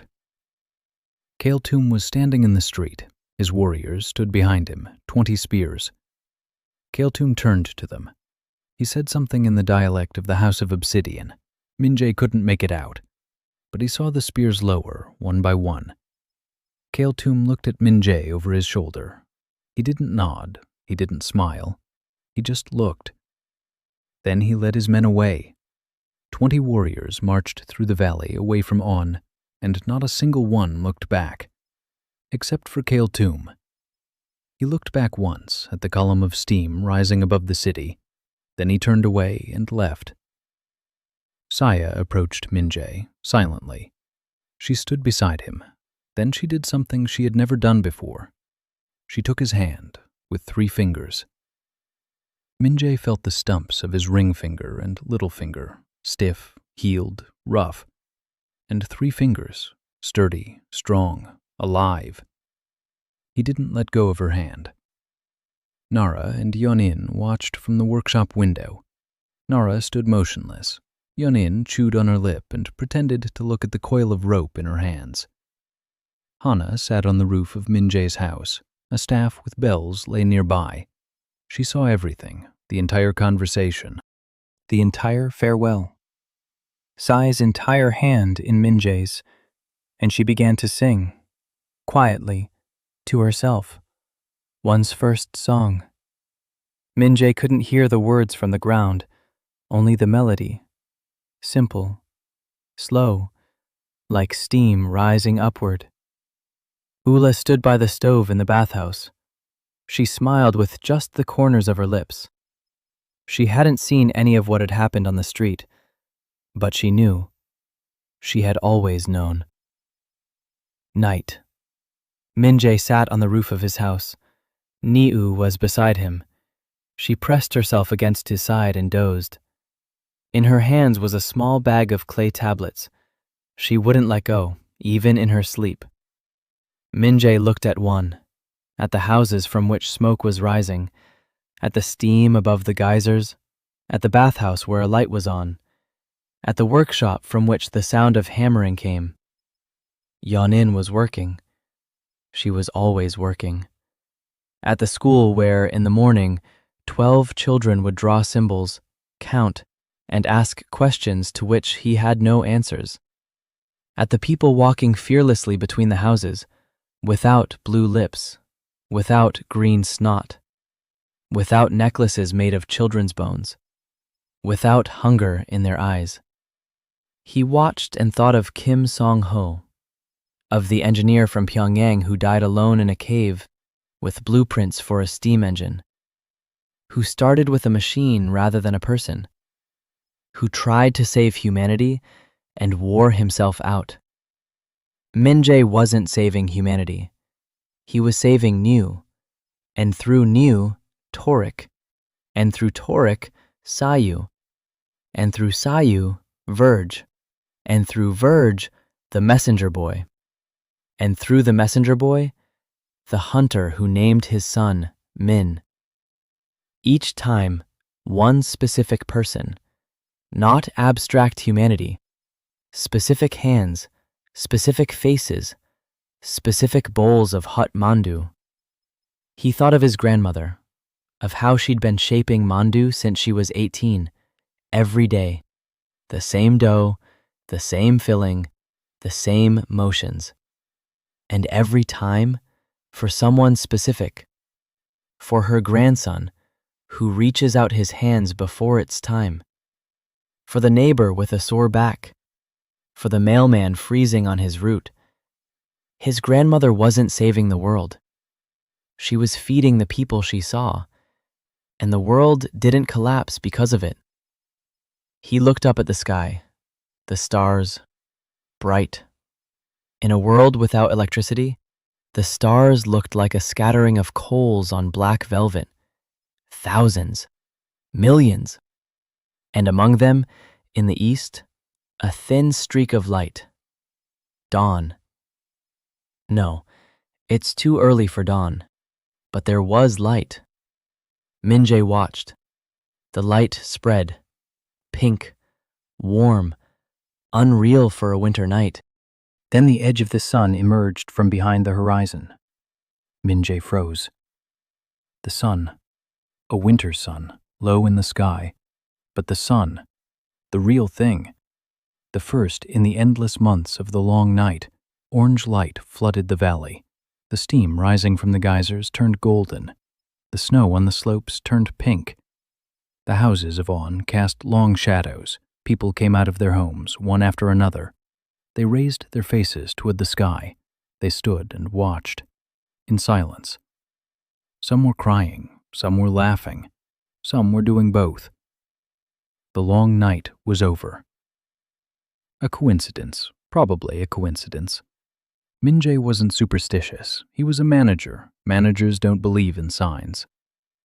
But standing on the roof of his house, in a world 20,000 years before corporate offices and Korean heating, he allowed himself to think that maybe it wasn't a coincidence. Niu woke up to the light. She stretched. She looked at the sun, then at Minjae. She said one thing. Halabogi. Can I make mandu with double meat today? It's a holiday, after all. Minjae stroked her head. Her hair was warm from his body. Sure, he said. Just make sure there's enough for everyone. Niu nodded seriously. She stood up, carefully tucked the little bag with the tags under her fur, ran down the stairs, to the kitchen, to the women, to the dough and the meat and the boiling water. Minjae watched her go. Her little figure ran down the street between the stone houses, past the bathhouse, past the workshop, past the school. She ran toward the kitchen, where root flour, mammoth meat, and hot water, which had come from deep within the earth through pipes made of bone and copper, awaited her. She ran to make mandu, with double the meat, for everyone. Hana, on the neighboring roof, raised her staff. Bells rang out. She began to sing. On's first song, full, loud. A voice that silenced even the drunkards, only here there were no drunkards. There were 43 people standing in the street, listening to a song about a place where everyone is warm. Saya stood at the entrance to Minjae's house and looked up at him. Sunlight fell on her face, and her braids, adorned with bone beads, glistened like copper. She wasn't smiling, she was just standing there, and that was enough. Minjae sat on the roof. The sun warmed his face. For the first time in a long while, the warmth didn't come from the stove or the chimney. It came from the sky. He closed his eyes and turned his face toward the light. Steam rose above Onhe in a column, white, smooth, tall, like a lighthouse in an icy sea. The glacier stood on the horizon. For now, it stood.